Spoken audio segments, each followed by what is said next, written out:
My husband abandoned me to spend the night with another woman while I was pregnant. Terrible timing. That's not what we want. So I, 21 female, pregnant, approaching week 39, and my husband, 25 female, is very nice and supportive and what I believe to be the ideal father. My pregnancy went especially fine, besides some physical accidents that left the baby completely unharmed. It was and still is the happiest time in my entire life. We did a lot of stuff together, like dining out, hiking, and strolling around, and generally got really close. But I also shut down a bit, detached my mind, and started not caring about hobbies and previous interests that much anymore. He sometimes commented on it, but only because he thought that I would have a problem with that. By the way, this comes from Pregnant Rage, and if you want to submit your own stories, go to the r/OKStorytime subreddit. So 2 days ago, I had bought a concert ticket for a band he really liked a month before, and he was all excited about it. But when he came home that day, exhausted from work, he was really tired and thought about skipping the concert. He had skipped quite a few things that he would have found interesting over the course of the last weeks and months because he was tired or enjoyed sitting at home with me, staring at the internet more. As I talked to him about it, because it had been a pain to get the ticket and he'd been so excited about these bands, he told me that he didn't want to leave me alone. He would stay with me, etc., etc. I told him that I didn't need that if I suddenly went into labor, I would still be at home when the concert was finished. Is she not going to the concert? Wait. She got tickets for him to go to the concert? Yeah, so I believe, running it back here to catch us all up to speed, OP had bought concert tickets for a band that he liked a month before. And he was like all excited. Yeah. He was like ready to go. And then he comes from work, is like, I don't want to go. But I'm just wondering, is she going? Like, what was she supposed to go with them? Or was she like, this is for you, have fun? I think, yeah, she had bought, I believe, for the both of them. And as I talked to him about it, because it had been a pain to get the ticket and he'd been so excited to see these bands, he told me that he didn't want to leave me alone. He would stay with me, etc., etc. Okay, so I think it is just for him. Yes, I think you're right. I think it is just for him. JK, I told him that I didn't need that if I suddenly went to labor, I would still be at home when the concert was finished, and so on and so forth. He finally went and took my cell phone with him, because it's the only one that can actually call people. Oh, what? While I kept his phone that can only be called right now because he didn't buy credits for it. I think you should. I mean, I understand, maybe financial difficulties, but I think we could maybe should figure that out because you have a pregnant wife who probably needs to call you if she goes into labor. It does seem like a very important, I guess with this phone swap, honestly, this sounds like us today with our tech problems where it's like, all right, we've got this phone and this phone. If we just swap them, maybe it'll work and we can get what we need. Call me crazy, but shouldn't the person who's pregnant have the one that can call people and the one who's at a concert be able to receive calls? Yes. Why did they do that? This is a little bit I don't know if I'm following the logic here, Sophia. Yeah, okay. So he went to the concert, then called me when it was ready, and I picked him up and drove him home. Everything is fine. So we got through the whole concert. No emergency labor. No not being able to connect to each other. Yeah. Everything's good. We're back home. We're safe. Have you ever gone to a concert alone? Oh, yeah. I don't know if I'm a alone concert kind of gal. I would highly suggest it, especially if you have an artist that you don't have anyone to go with you. I would do it. Just go. Highly suggest it. You make friends there. And you make friends, maybe. Sure. There you go. Okay. The next day, he had planned to go to a cultural event that one distant friend of ours hosts. Those are held around every week or every other week and are somewhat intellectual and high class. An attitude he very much enjoys because he can't relate to people our age and how they view life. And they're in their 30s? 21 and 25. Oh, 20s. Okay. Yeah. Sounds... He's so mature. A little bit potentially, possibly highly pretentious. Yeah. I mean, like, I don't know. I feel like you should get those credits on your phone. Yeah. We just got to fix the phones. That's what the story should be about. I don't know if we need to judge everyone our age. Yeah, right? Come on, dude. But although he wants to go, he never ends up going because he decides that day that it's too late or he's too tired, quote unquote, or whatnot. Most of the time when he comes home from work and slips out of his clothes immediately, I know that he isn't going anywhere else. So it was on this day I knew he wouldn't go again. The second he entered our apartment, he told me that he felt a bit sick, so I rubbed his back and wrapped him in a blanket and suggested a hot shower. But since he had already started staring into Facebook and declined all my approaches, I left him alone. Now on to what made me mad. I like the breakdown. Right? This is great section titles. Yeah. About an hour later, he told me that he was considering going over to, let's call her, Elle's place. No. He's going to Elle's. No. He's like, oh, I don't want to go out. I don't want to be here with you. I'm going to go to Elle. Elle's. I'm going to Elle's. How about no? Oh, go to No's place. Yeah. That's where you stay where you're at with your pregnant freaking wife. Your pregnant who wife. Can't call anybody. Yeah. Now, a bit of backstory might be needed here. We are both in a circle of friends who, to shortly explain it, occasionally meet up and perform freeform shows or plays. Sick, me. Sophia, did one of your friends secretly submit a story to the subreddit? This is Riley. No. Riley, can we scan r/OKStorytime to expose the identity of one of Sophia's friends here? Yeah. Yeah, I can do that. Find it. There we go. Easy. He's on the case. The Hobbit guy. 70s Hobbit. Yep. That's them. There we go. We found it. Messed up. Riley pulled a mean trick on me. Uh-oh. Okay, story time later. Elle joined at about the same time as we did. She is as old as my husband. Most are older. Again, 25 husband, 21 wife. And lives together with her boyfriend, who's the head of a band and about 10 years older than her. This boyfriend is currently on tour. My husband has lately rejected all of my wishes to go to these groups' meetups together, although they're great fun and rather enlightening most of the time. I end up going anyway once and staying at home with him the other times. Now, I've already noticed that he had been chatting with Elle on Facebook for quite some time. Wonder if there's any connection to his mass amounts of Facebook time and these messages. He's been staring at Facebook this whole... I don't like it. And he's always tired. I'm and so tired. He doesn't want to go anywhere, probably because he's already hanging out with Elle. I've already done activities with Elle, and I don't have all of any... that time at work. He's not at work. I'm so tired. He's with Elle. She had also at some point recommended a book about gory, perverted unalivers fitting exactly into the dark gothic stereotype she obviously wants to fulfill. Okay. And my husband went and bought it immediately. Now it sits here and collects dust, but they really seem to get along well. Dude, when someone's buying a book that someone recommended immediately, crush. Crush. It's not it. They're into him. They're into them. Oh, and Sophia, no, she loves books. I've bought many books that people I liked recommended me. She does it all the time. She knows. All the time. Oh, Not no. all the time. Oh, no. I always had the suspicion that she couldn't quite stand me. That was weird because usually I'm the one who backs off when meeting new females, but I initially really liked her and we chatted quite well. But she seemed to get more cold and distant towards me over time. Several times I sent her mail to her and her boyfriend about something we agreed to do and that I really made an effort to plan, maybe an email. She just didn't answer because of all the stress from things that they had planned that my husband regularly attends, and I do not, since I was once explicitly disinvited.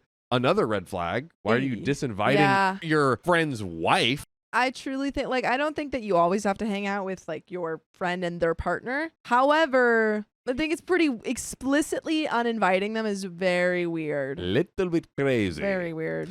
So he thought about visiting her. She lives about 7 tram stations away. I was happy on the one hand because he managed to crash almost all of his friendships over the last few months. But I also was somewhat skeptical because, well, he had just decided not to attend a really interesting cultural and social event, and only yesterday made a big fuss about not wanting to leave me alone. Yeah, he's like, oh, I don't want to go to the culture event, but Elle wants to hang out. Oh my God, I have to go. I guess I have to be there. I want to see Elle. She's so great. I want to go over there and see her and hang out with her. And read all those books. I want to abandon my pregnant wife of 39 weeks to be with Elle. That's about to pop. Pregnant wife. Big belly. Big belly. Full of baby. Big belly, full of baby. That's right. But I thought nothing about it and said, yeah, why don't you go? In not even 5 minutes, he was all dressed up and on his way. This was the fastest I had ever seen him prepare for going out since we have lived here together. Yikes. He told me he would call me if he needed to be picked up like yesterday. Again, OP is, callless. I also think it's kind of wild that OP's his freaking Uber driver. Yes. I guess they only have one car, but. Big belly, what did you say? Big belly full of baby. Big belly full of baby. Lady. Big belly full of baby. Uber? No. No. Don't do that. Now, first, I played some games on the computer. Then that got boring. So I surfed around, drew a bit, gamed again. The time was just flowing by, but getting slower and slower. At 10 p.m., he left between 6 and 7, by the way, I was already kind of frustrated and decided that if I weren't pregnant, I would now start getting wasted. Okay. But instead, I got sad and seriously angry. I tried to sleep, but I couldn't. Long story short, he came home at 1 a.m., an hour after midnight. I was already furious inside, but I kept calm. The first thing I heard from him was, "What? You're still awake?" Yeah, I've been waiting for you, big belly, full of baby, waiting for you. I thought I could just sneak in and you wouldn't notice me. You wouldn't even know I was here. And hey, Elle, go. You can leave. You're No. still awake? Back up. Elle, it's okay. You gotta. Come on. Elle's just here for book club. Yeah. Oh, God, I'd be reading something. And it's not. A book. Oh, what is it? A magazine. Oh, God. The first thing I heard from him was, "What? You're still awake?" It turned out that he had called, but the phone obviously was in the car or something. I already had noticed this, but didn't go down to get it because I couldn't use it to call him anyways. Yeah, they really need to fix this bonus They situation. gotta. It's true. It's true. They gotta. She's about to pop his baby Because out. I don't know. Like, they didn't say specifically that they can't afford it. They just said he didn't buy the credits. Yeah. You gotta buy the credits. Buy the you credits. Got a big belly full of baby pregnant wife. Buy the credits. Bare minimum. If you want to see Elle, you unlock that by buying the credits. That's the barest of minimum. Not that you should be seeing her anyways. Yeah. He had to walk home half an hour, which I absolutely expected since he had stayed longer than any public transport would go. Now we get on to the next section. Why it made me mad and how he described it so it got worse. Uh-oh. Dun dun dun. Chapter 3. It turned out that they just sat on the couch for 6 hours talking. No. Mm. No. I'm just talking to you. No, you're not. I'm not touching you. I'm just talking to you. She's touching me. I'm not touching you. I'm just talking to you. She's touching me. I was doing a Stitch impression. He told me that they had such a good talk that it didn't occur to him to even leave. Well, maybe you should occur these fists. Oh no, Sophia, hold her back. He obviously tried to call me in between, but since I didn't answer the phone, he decided he would just let his pregnant wife sit at home for a few more hours after that. Messed up. Please note that I had no idea how long he would stay. He explicitly did not tell me when he left because he didn't know himself, so he thought it was fine and all right. I, however, think that if you just spontaneously pay someone to visit, that you do not stay until 1 o'clock in the morning. Yeah. This is a fair point. I was shattered and already in tears for quite a few reasons. First, I cannot remember the time that he just sat and talked with me for 6 consecutive hours. There it is. I was waiting for that one. Sure, we might have done things together for 6 hours or longer, but actual actions are mostly interrupted by him flaming the place we go to or the people who are there, or him having some sort of idea of me that doesn't quite fit and explaining to me in every detail why it sucks, what I do and how I'm doing it. I mean, when do we just call it? Now. Or just No. not call it, but be like, hey, we need to have a serious talk. Now. Yeah, I don't think you call it because obviously, We need to figure out. Figure it out. Figure Yeah. out what's going on. Figure out like why he's doing this because obviously being pregnant is hard for you, and also I'm sure like he's seeing a change in the relationship just because you are in a more vulnerable state right now. And so have that conversation so that you're ready for when the baby comes because it's gonna get infinitely harder. Or We could take our phone with no credits, yeah, toss it. that bad boy into the tram so it Yeah. gets run over. Now we really have to be closer together. You know what Yeah. I mean? Like it forces us You have to go everywhere together. to communicate, to be together Yeah. for 6 hours because I can't leave you because there's Can't no leave phone. you. I got no phone. I can't go on Facebook. I have to talk to you. Yeah. Screenagers. Screenagers? Yeah, OP and John's that- so old. Is that Teenagers. So people They said screen because screen has 2 E's in it, replacing the teen. basically is a thing where like when teenagers are on their phone all the time, you Yeah. call them a screenager. But the joke now is that like whenever anyone's on their phone all the time, you're like, oh, you screenager. I knew by context clues, but But you still asked. I still ask. I am sad now.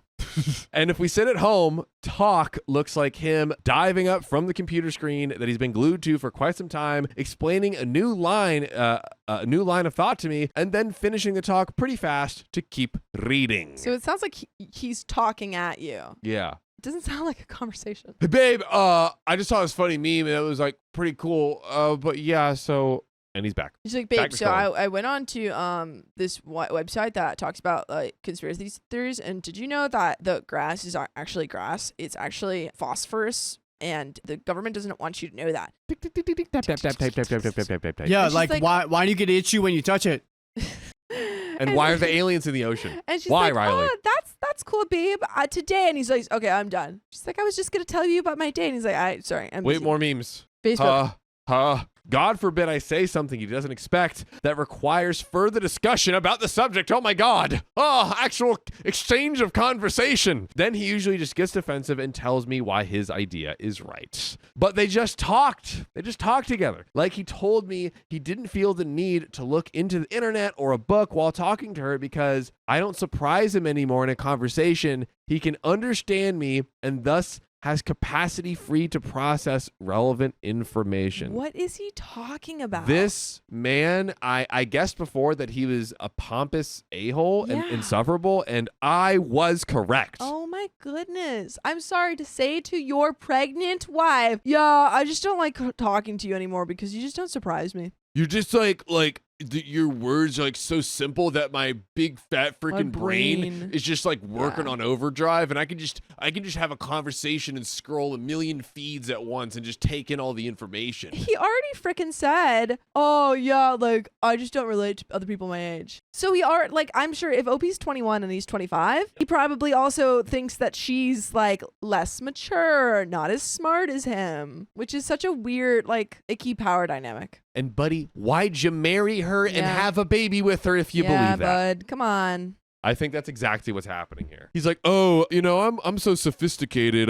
This will be, an easy get for me. Yeah. This kind of gal. And Elle is probably his age or around his age. Yep, guys. Yikes. Now that I'm sharper than ever. John also looks a little bit bigger than me. Yep. You. This girl obviously manages to catch his interest for hours after hours, although he said if he knew her as well as me, he probably would be bored by her. Yeah, glad to hear that a random girl whose interest he had previously only regarded as shallow and uninformed manages to spark his interest in contrast to his pregnant wife. Oh my God. I asked him how they even got the idea to meet up. After informing me that he didn't like being questioned that way, he told me that Elle was describing to him how she didn't feel well to him over Facebook. And as he told her, he did not either. Oh, you're not feeling well? I'm not feeling well. I'm not feeling well either. We should not feel well together. So she asked him if he would like some tea. This obviously was exciting enough to jump out of his chair and dash forward. Dude. Emotional cheating at the very least. Ooh, great point. Great point. Contrary to the countless times in the pregnancy where I didn't feel like sitting at home any longer and suggested going swimming, going outside, flying the new kite we got, enjoying the city, enjoying one of these several huge parks in our immediate proximity. No, either he was too tired, didn't feel well, or didn't want to go as far. He kindly informed me that for her, driving to the next district with 2 tram lines was not at all a huge deal, while going 4 stations with a single one huge park with me is just too much of a hassle to put up with once he sits at home and stares into the screen.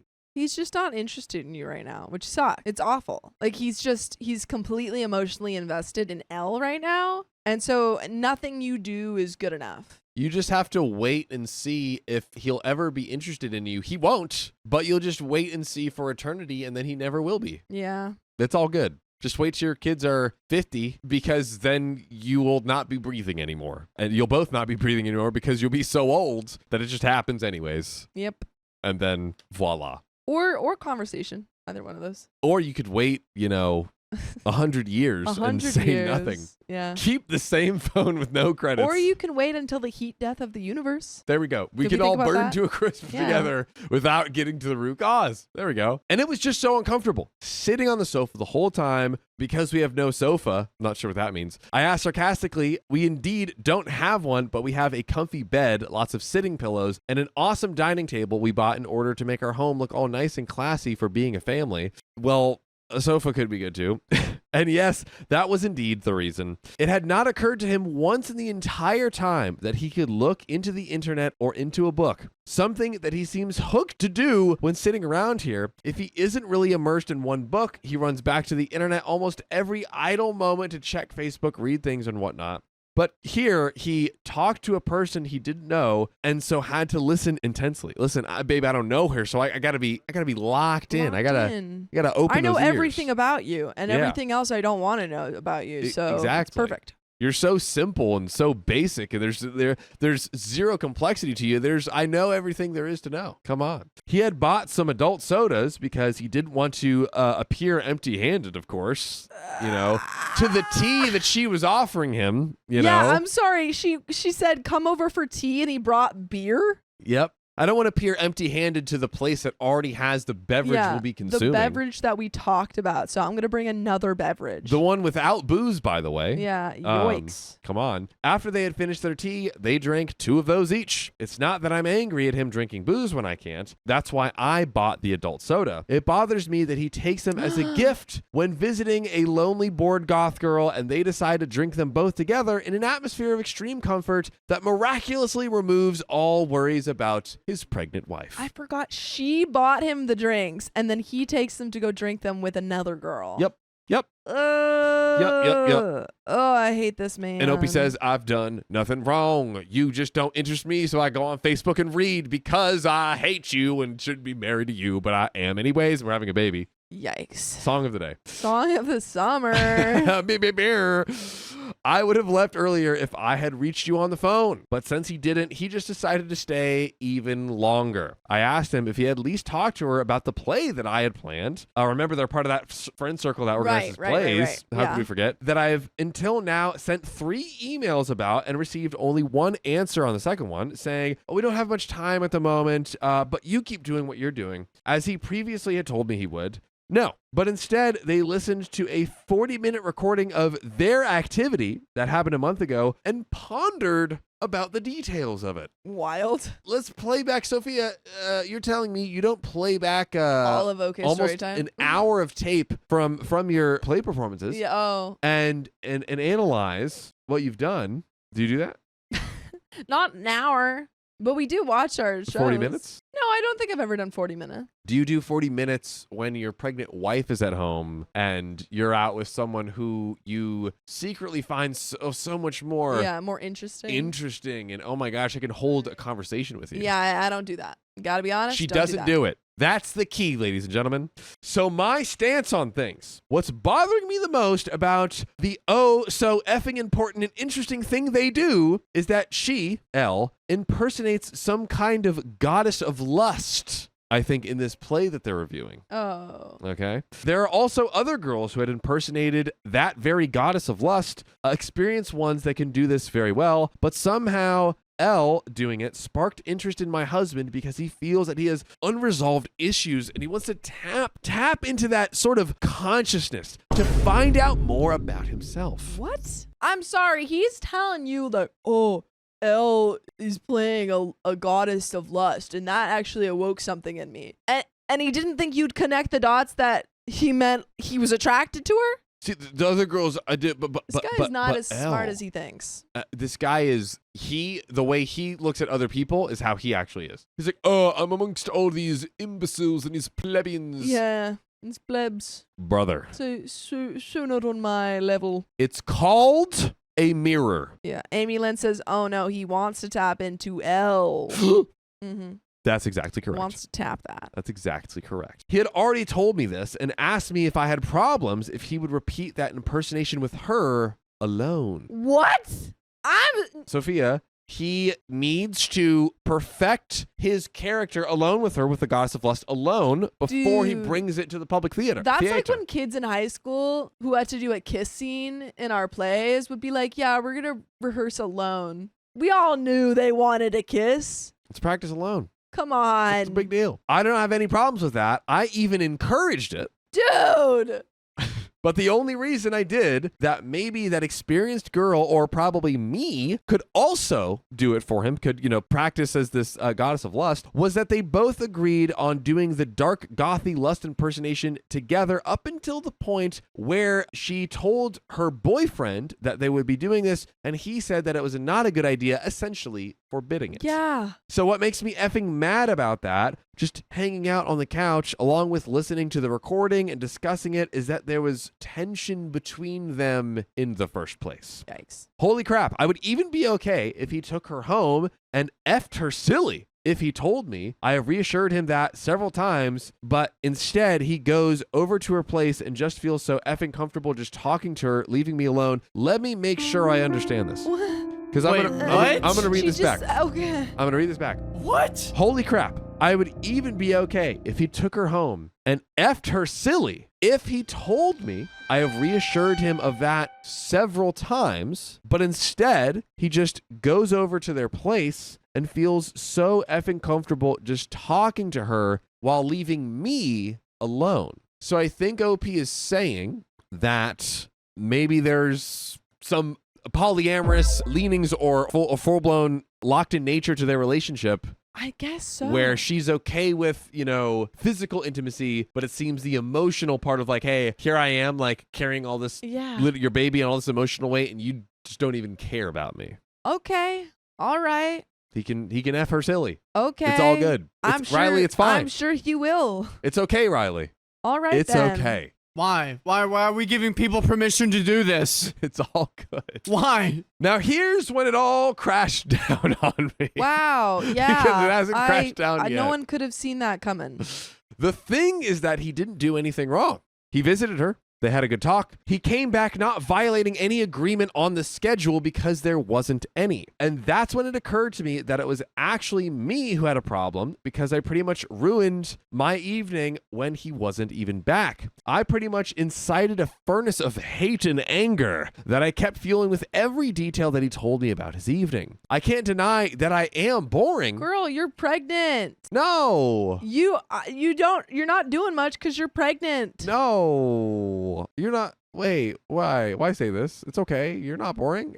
Everyone is a little bit interesting. Come on. I might know a lot, but most of it is factual knowledge, and I am a very introverted person, so I don't speak with much emotion. I also like to keep myself short. He always tells me that I show nothing of my thoughts and feelings, which might be true, but I'm used to just not flaunting them around, especially when I'm not being listened to. Some goth girl, Opie's really honing in on this goth thing. She's goth. She happens to be everything my husband likes that I am not, like small, girly, quirky, rock-styled, covered in tattoos, who obviously either disdains or flat out despises me, catches his attention with one half-hearted sentence. Something that I didn't manage to do with countless more creative suggestions for things he actually liked over the past few weeks. Again, remember, she would be suggesting going out to the park, doing fun activities together, flying the kite, rubbing his back, running him showers when he says he's too tired. Like, OP pregnant AF is tending to this man. Yeah. Like, big time. There must be something in my way to suggest things that's even more unappealing than a written,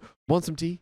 OP, you've truly done everything. You have done your part of the bargain. Absolutely. And then some. He just sucks and is not interested in you and doesn't, quite frankly, doesn't give a dang about you. No. Doesn't care about you at all from where I'm sitting. Nor from where I'm sitting, John. From where both of us are sitting. This effing girl sits at home while her boyfriend is on tour, complaining to a married man how she doesn't feel well and directly reacting. She's got a boyfriend too? He's on tour. Oh. She's lonely. Sophia, yikes. she's lonely. She's lonely and she's sick and she needs some tea and some company. Have some tea with me. I want to talk to you because, like, my boyfriend, he's a rocker. He's on tour. You have no one to talk to. I need I'm a goth girl and I have no one to talk to. Oh my goodness. Yes, she asked how I was, quote unquote, but it would have been pretty rude towards my husband himself, a father-to-be, not to be interested in his offspring. I don't count that as niceness towards me. She obviously didn't care that I sat at home without any idea of how long my husband might be away, and also didn't care that he fruitlessly tried to reach me. It also did not occur to them to try and reach me over Facebook. I mentioned I'd be on the computer all evening, so we do have one method of communication, one line of talking. The way of communication both seem to follow all day long when they're not currently hanging out on the couch with each other. I hate that girl with a passion, although I tried my best to be nice to her, but instead she rubs me with her disdain and ignorance in the face about what I took my time to do, that if I trust her, actually interested her, and instead finds the time to just chat with my husband for hours. And I hate me for obviously being some sort of boring slob who can't even make the very same thing remotely interesting for my husband. Man, I must suck. We talked about this. No, you don't. And then I hate me for drifting off into a rage when he finally came home. Do not hate yourself for that. Don't blame yourself. Don't blame Just yourself. Communicate, and if he communicates that he doesn't like you, then maybe we explore other marriages. If someone does something to us, Sophia, that is frustrating, is it bad that we're frustrated? No, John. No, it's not. In No, fact, it's not. it is human. It's human. Dare I say. I didn't even have actual accusations for him. It was more or less an empty rant about how I'm envious of her because she manages to keep his interest. I felt and feel like the stereotypical jealous wife one doesn't want to come home to. What made me cry even more in despair was the realization that Elle would either get to know from my anger, sending her the message that I am indeed jealous of her, although they just decided to hang out together like two befriended adults, and thus essentially dragging me into the position of the crazy wife who already is much less interesting than her husband. Dude, if your husband's saying that, you're done. Yep. You're done. Yeah, it's He can't be saying that. That's not okay. correct. Or not to hear about my anger, sending her the message that it's totally effing fine to invite a married man for tea and then hang with him until 1 a.m. in the morning. I didn't even want to talk about it that evening because I knew it was futile. My husband obviously had noticed that I was sobbing into my pillow and kept asking me what my problem was. Buddy. Dude, Buddy. this man has buddy. the self-awareness of a piece of toast. Truly. But I'm just imagining like it's like a cartoon and it goes, doo-doo-doo-doo-doo, and then it pops up to his brain And it's just a piece of toast. toast. It's like SpongeBob style. When I told him to put himself in my situation, he did not manage to find out what was bothering. He's like, okay, so I'm you, and my husband has just told me that he finds me boring. I'm not seeing the problem here. Sophia, he's not the hottest toaster on the shelf. No. Let's just say that. His settings don't go very far. Nope. And on top of that, we have planned to go to the zoo today and take some photos. So you're telling me you did have plans and he blew You them off. literally made plans. You're making plans, and he's like, no. I want to go have tea for her with 6 hours to 1 a.m. I'm sorry. He's calling you boring. You're the one making plans, and every time you make plans, he says, I'm tired. I don't want to do that. He's boring. He is the boring one. He's boring. You're boring. gaslighting you and projecting because... You're basic and you're boring. Golly. I still feel like crap even after sleeping, but it was a most wonderful and warm sunny day, and I managed to actually feel fine up to the point we went our own way. Once out of the door, he already started dropping vague hints about how the day was perfect and his mood would have been perfect too. What? Oh, I would have had the perfect day if it weren't for my annoying, evil, pregnant wife who's keeping me from enjoying this amazing life I would have if it weren't for my pregnant wife holding was me he down. saying like OP had made plans, and then he's like, well, if I had been able to do my other plans, it would have been perfect. Like I had this perfect day all planned out, and now you've ruined by like making me go to the zoo. Yeah, I think his mood would have been perfect if they hadn't had, I think, this whole kerfuffle and I've decided not to react to such vague drama stirring long ago, but you deserve to because he's clearly not respecting you. Well, I just think that I understand that you might not want to like break up or leave him right now because you're about to have a baby, like literally about to. Yes. But I do think as of right now, if you're not going to do that, literally just not ignore him, but live your life. If you want to go to the park, go to the park. Like, obviously, there are things that you can't do right now because you're pregnant. But, like, if there's something that you want to do that you know you can do, don't wait for him. If he's going to be off hanging out with some other girl, do what you want to do. Yeah. Have fun. Have the baby. Hopefully, you have an extended family, like, support system kind of thing. And then leave him because he sucks. Run a marathon. Yeah. Do an Ironman. Yeah. Become the world squatting champion. Yeah. Pregnant. All things you can do while you're pregnant. Exactly. So later, he suggested he felt very hurt and torn because of yesterday. Obviously, he had a problem with the fact that I got angry, This pissed me off so much that I decided not to say anything because we were in public, and when we arrived at the zoo, it slowly slipped into a normal mood between us, but it was not resolved. That is correct. That's what happens when you don't address the things that bother you. Mm-hmm. It wasn't resolved at all. When we came home, he conveniently fell asleep right away. Dude, that's so annoying. That's so annoying real when life you want to POV like footage. try and hang out with a person and they just sleep. Right? And we have an update. Sophia, we've kind of already said it, but could you tell me what you would, I think you gave the brilliant solution of like, hey, go live your life. Yes. Go like do what fulfills you and makes you happy, especially in this interim time where we're still, kind of need each other with the baby coming and all this, like pre and post birth time period. But what would you, if you had the chance to sit down with this husband, what would you say to him? I would say, look after your pregnant wife, dingbat. Stop talking to a lady in a relationship and be more interesting. Yes. I said it. Be more interesting yourself, buddy. Amy Lynn says, Opie is growing a whole human, and this man thinks that he is tired. Yeah, come on. Come on. Nice try, buddy. Nice try. Well, update. So today, my husband was Skyping with his sister, my bridesmaid, and since I like her very much and they don't happen to be online at the same time very often, I didn't want to mope around gaming in another room and unplug my laptop, moving it to his desk. At some point, he gave me the mic, so to speak, to talk to her. I had noticed earlier that he was reading other things meanwhile, like he always does when talking to his family. So he's reading a book while he's talking to his family. He sounds so boring. Insufferable. Oh my goodness, he sounds boring. With his mom, I can understand that very well, although I still find it uncourteous. It is. But with his sister, I feel kind of sorry for her. I'm sorry to be talking to someone and then be like, and you know what book he's reading? The one that oh, you're so right. You're so Shorty right. sent him. The Yep, perverted whatever. Yep. Yeah. That's right. As I looked up, because his sister had her webcam activated, I noticed that he was not only reading, but Facebook Sorry, chatting. he's doing this? He's pulling the... Yes. He's pulling the... No, he's pulling the I'm in school. Oh, And he's got that. Here's the book, and he's like... You're right. you know, Yeah, it's and like, she's like, I noticed that none of the pages were turning. He's been on that page for a really long time. Man, you're really reading really thoroughly there. Now, guess with whom was he on Facebook chat with? It was the goth girl. Not the goth girl. I had enough decency not to read their texts to while talking to my sister-in-law. Just one time, the talk had shifted to him again, and his sister had noticed that he wasn't reacting to her question and obviously heard him typing and He's not asked... even doing it silent. Say what? He's not even doing it on silent. Right? Like, if you're going to text other people while you're talking to someone, at least put it on silent, man. Bro has the audacity. And it's not even just his wife. Like, it's his family. Like, yeah. oh, this guy sucks. He sucks. Oh.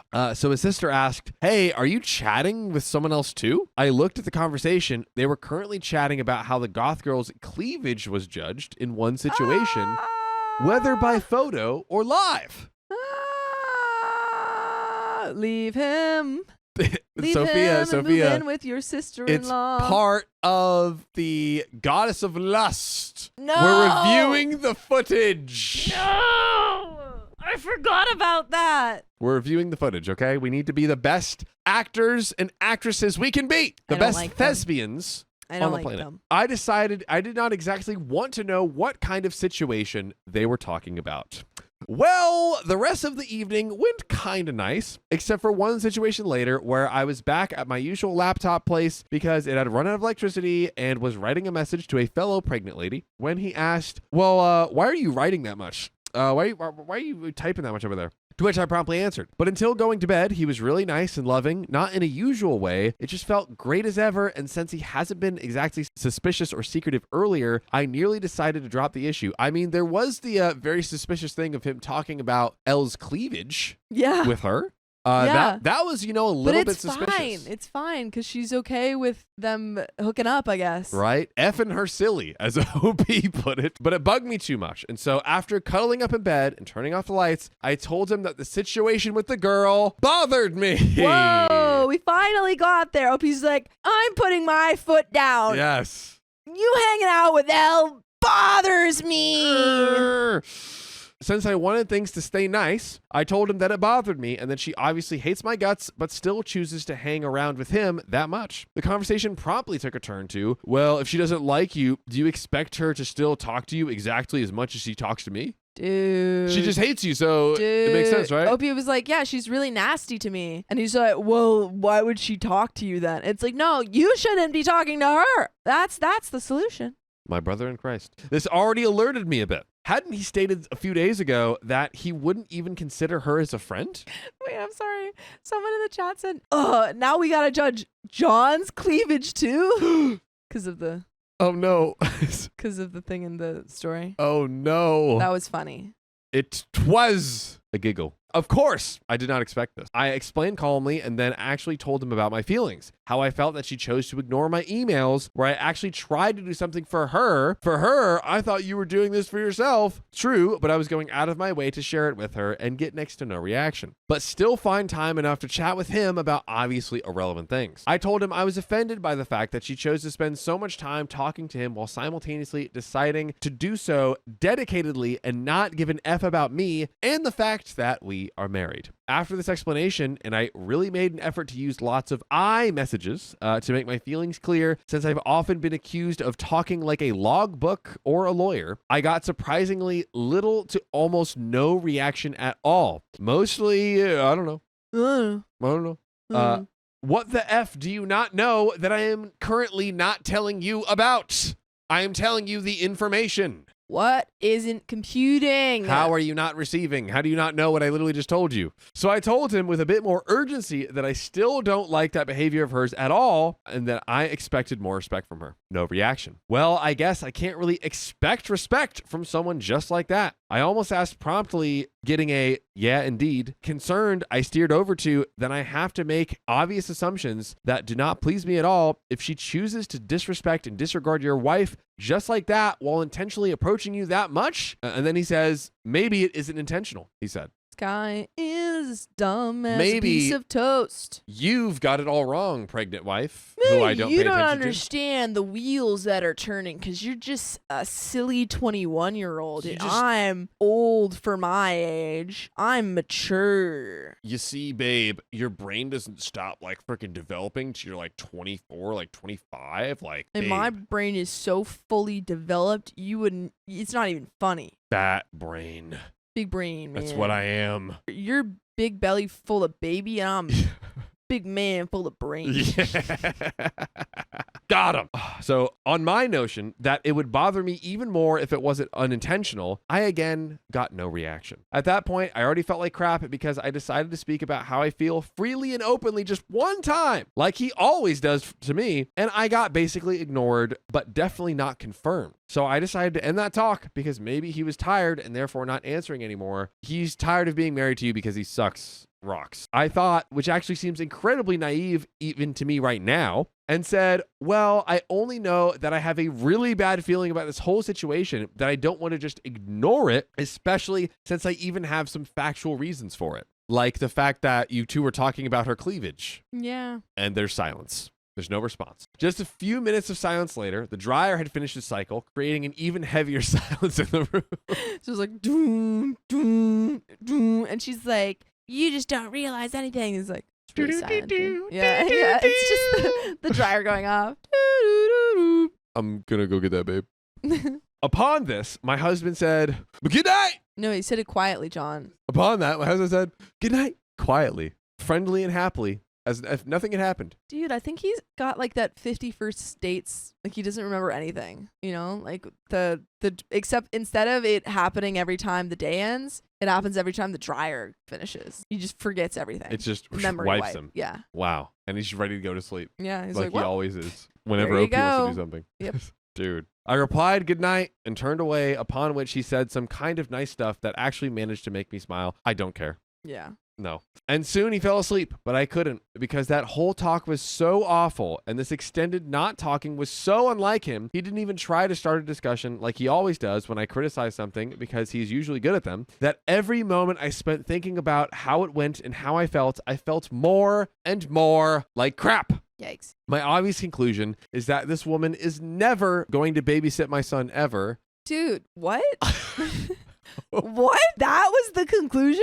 Why was that on the table? Hopefully there's a million other conclusions that draw the line way further than that. We just need to leave this. At this point, yes, we need to talk and understand all this stuff, but we just need to leave him. I'm sorry. It's gotta reached the point. go. You gotta go. It's reached a point. He needs to understand how royally he has effed up here. And I still have hope that my dearest husband is only so disgustingly friendly towards her because he seemed really excited about the idea to have free babysitting available. Babe, come on, babe. You're smarter than this. Dang. But what did I read in r/parenting? No one ever offers free babysitting just because he's that good of a person, so be aware. The things I definitely want to avoid are approaching him with all the blame I can muster up. I still believe that this goth girl is a huge witch and I hate her guts. I know that my husband plays a part in enabling her, but technically he does nothing wrong, and I think I would have noticed if he was hiding something. He's not hiding anything. He's doing it very blatantly. He's doing it very blatantly. And I think he is doing things wrongs, namely, most importantly, not caring or having any concern for his pregnant wife.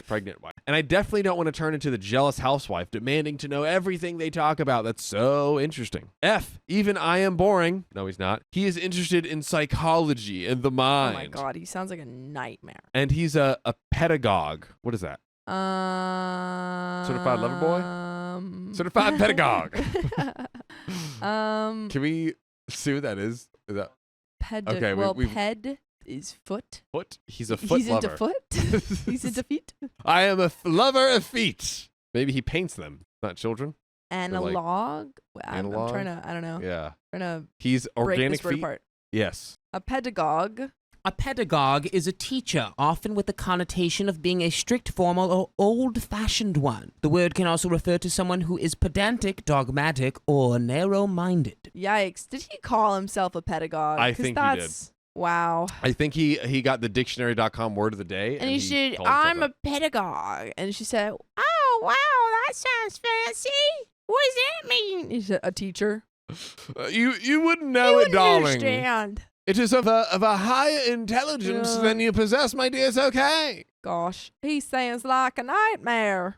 His sister is about to become a grade school teacher and currently has an internship in a school for mentally challenged, ill, or otherwise, quote-unquote, special students. And he chose to write nonsense with that goth girl because his sister only speaks about the children. Yeah, and you only speak about L. So yeah, and her cleavage. And her freaking cleavage. We'll stop that. Weirdo. But ladies and gentlemen, if you want to hang with us for the rest of your life, please go to Spotify, Apple, and search OK Storytime and enjoy almost 2,500 podcast episodes, Sophia, of OK Storytime with the whole gang. Oh, boy. It's a good time. So go please check it out. But let's get into the end of the story. Let's do it. But what can I do? I think I will go into the Zen mode and continue doing what makes me happy as long as he treats me nice and correctly. He has done none of those things. Nope, he will not ever do that. And yeah, he's not going to change. But then again, there's that little voice in my head telling me that I am a huge butt hat for even considering that. You're not at all. Still, I feel strangely calm, even though I think I should be crying uncontrollably right now. I only feel a slight clenching of my teeth as an expression of my discomfort with that girl. No, seriously, I'm at a loss of what to do. I fear that with every mention of her, and especially if I turn into she's stealing you and you let it happen, I create an atmosphere of you're crazy, I would never do that, which I firmly believe, as well as heighten the chance that he starts thinking about her that way and discovers that she is actually able to provide him with more support or other means of recognition than I am able to, which is obviously also true. Girl. Oh, girl. Talk to me, Sophia. OP needs to divorce him. Yes. Like, he's not, there's no saving this. He's gone. The OP seems to think, oh, like, I'll push him further into our arms. He's in her arms. He's cuddling in. They're discussing her cleavage. It's too late. And it's nothing that you did or have done or, can change. It's not on you. It's on him. He's so boring. True. He's boring. Yes. I couldn't agree more. And he's manic pixie dream girling this goth girl. Yeah. This is just let them have each other. It could happen. Huh? It could happen to anybody. It can. I would hope not. But ladies and gentlemen, that is the end of that saga. Oh, but man. I have a treat for you. That's one more story before we leave this episode. Let's hit it. But let's get into this next story. Okay. I refused to throw a baby shower party, but my family threw one without me anyway. Sounded like you really needed a shower. It must have stunk over there. Am I the a-hole for going no contact with my family and my husband's family because they had my baby shower without me? I'm posting because I'm curious what other people's reactions would be if they were in my situation. It also seems like I'm the odd one out since people think I'm crazy or rude or awful. Insert whatever bad name possible. By the way, this comes from user lowphrase6685 on the r/OKStorytime subreddit. So, this situation happened right at the height of COVID in August of 2020. I don't want to make this a long post, but I do think all the information listed below is relevant to the story. And we have some bullet points. Let's get into it. I love bullet points. My husband worked in a hospital with active COVID patients. All of my in-laws were high risk for contracting COVID. At the time, pregnancy didn't make you high risk. We were still learning about the disease. Now, I believe it does. I'm not sure. If I were to have a baby shower, it would be towards the end of my pregnancy because that's when I would feel comfortable that the likelihood of a miscarriage is lower. Now, on to the story. COVID was pretty rough on all of us. At the time, I had a 3-year-old and I was pregnant with really, really bad nausea, as well as aches and pains that seemed to never end. The nausea didn't even go away with medications. I did my best to stop it and just continued life as normal as possible, even though we were stuck inside and all of our activities were no longer happening. My husband, as I mentioned, worked in a hospital and he dealt with COVID patients. Because of this, we were extremely careful. When he came home, he would remove his clothes and shoes and put them in garbage bags. He would immediately put them in the washing machine, bathe in our downstairs bathroom, and then would come up to see us. Okay, so he was super extra careful. I mean, yeah, he was. I feel like working in a healthcare setting, it's like you're gonna know how to be careful too. Mm-hmm. We would sanitize and wear masks when necessary. Basically, we followed protocols that were told to us at the time. My in-laws, however, had different plans, which they are entitled to. They didn't quarantine, they didn't socially distance, they shared masks, and had large gatherings at their house. One of which was a wedding in their backyard. I didn't want to go, but my husband convinced me. We wore masks, socially distanced, and didn't go inside the house. I will admit I was angry because I was told everyone would be wearing masks except the bride and groom, but no one did. I maintained my distance and told myself I'm not doing that again. It was very obvious that I was trying to stay safe, my husband included. It was very hard to keep a 3-year-old away from the people he loved. And I sincerely was doing it for their benefit, knowing that we were the ones who could contract it, since my husband worked in healthcare and could give it to his family. One of my sister-in-laws kept telling me that she would see us in a few weeks. I was confused at first, but didn't think much of it because I was too nauseous and tired and dealing with my toddler to try to decipher what that meant. Got it. Very understandable. Yeah. When it came closer to the date, I had a feeling that she was throwing me a baby shower. However, I'm not a baby shower type of girl. I don't mind if other people have them. I just don't like them for myself. I have a friend that's not a birthday kind of guy friend. Mm-hmm. I was like, hey, what are you doing for your birthday? I want to come, blah, blah, blah.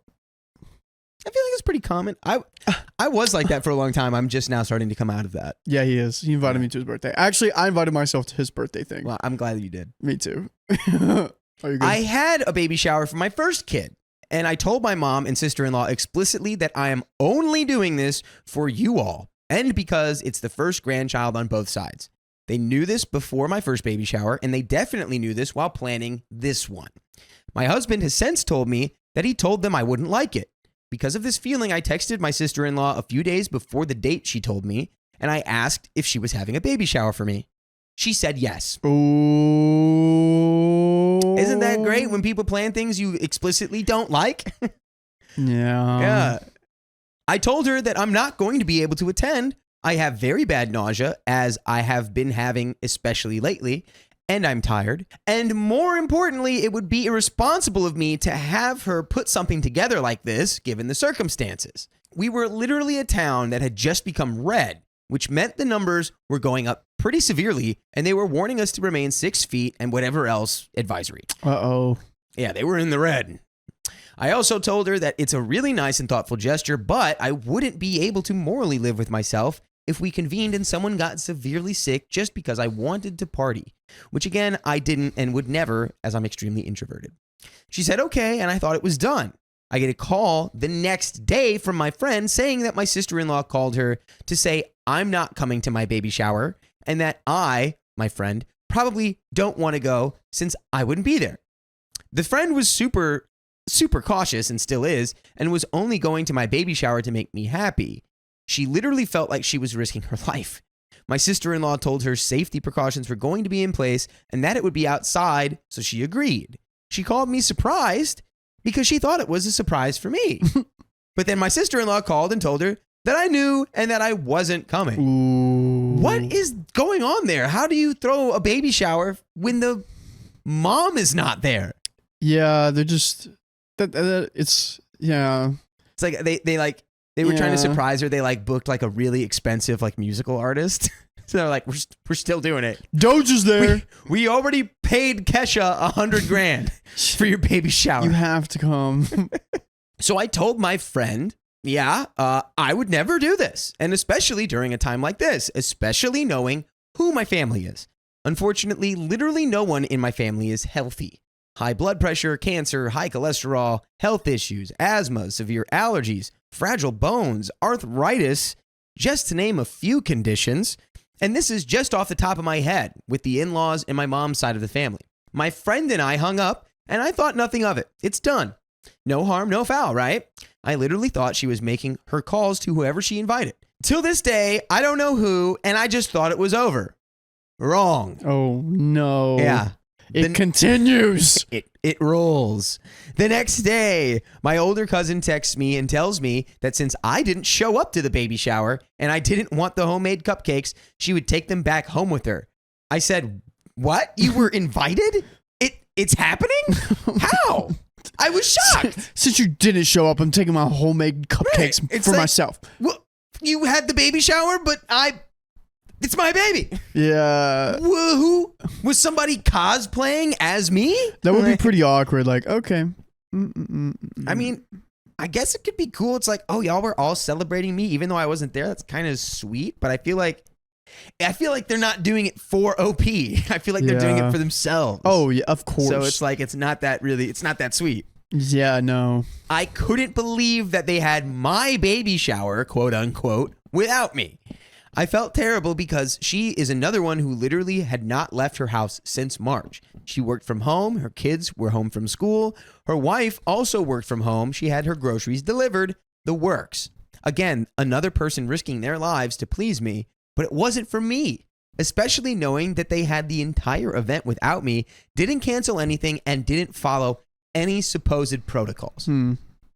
I was immediately angry, immediately hurt, shocked, whatever feeling, I likely had it, other than happiness. Oh. Till this day, I'm still confused as to how anyone would think it's okay to have a baby shower when the mother isn't present. Yeah, that's like so common sense. Thankfully, I'm not sad or angry or hurt anymore, but it's definitely still insane to me. It is pretty wacko. Yeah. Like, what? I guess that family just loves baby showers. And I would make more sense of it if it was like OP's first kid. But this is her Sure. second kid. Yeah, it's like, we don't need to do this again. And Yeah. she's literally already explained her position of, I did this for the first kid so that the grandparents could have this experience so that, whatever, don't really feel a need to do it again. And plus with everything happening in the world at that time. Yeah, in the middle of COVID, at the height Yeah. of the beginning of COVID. Yeah. When we didn't really know anything about it. We So it's didn't. like extra spooky. My husband immediately went into defending his family. Okay. My cousin told my mom and aunt that I wasn't happy about what was going on. They both called and tried to defend themselves. My mom in particular said, quote, "I wanted to celebrate my grandchild and you can't stop me from doing that." Good, have your own celebration. Oh, sounds like you already did. Well, I guess that makes sense a bit, but I don't know. It feels like purposefully excluding the mom is weird, where it's like, wouldn't you want to at least like have her there on a video call? Anything. Yeah. But it's like the mom is like, I don't want to do it. So I guess it makes sense that they wouldn't reach out that hard because they're like, well, she already said she doesn't want it. I don't know. This is a strange situation. Yeah, what would you call that? Not baby shower, grand baby shower. I'm having a baby shower for my grandchild. Anyway. And you know what? She's right. I can't stop her from doing that, even though I think it's crazy. But do it at your own party with your own friends. Why make me aware of it at all? As though it was for me. That actually is that clarifies why it's weird. It's because if the grandparents wanted to celebrate the grandchild, they could have done it within their own unit. But it was like OP's friends that were like quarantining and isolating like during this moment went here being like, wait, where's OP? Yeah. Like that would make me like, what are we doing? Like what? It's like, what are you trying to flex that you don't care about like COVID, like to my friends who care about it? That's weird. Yeah, to my husband that works in this field. Yeah. Anyways, I see this as a major betrayal. My mom and I have had a very tumultuous relationship. She's been physically, mentally, emotionally, and spiritually abusive. My aunt has defended her, and my other aunts and grandmother think that she can do no wrong. Oh, mom's the golden child. She's the one who told my sister-in-law to still have the party because according to my mom, quote, I would show up. But my sister-in-law knew I wouldn't because I told her. She told my friend I wasn't going to be there, meaning my sister-in-law also knew I wouldn't be there. I gave my reasoning about COVID being bad at the moment, plus my other ailments. None of those stipulations had changed from one day to the other. My in-laws were confused as to why I was angry.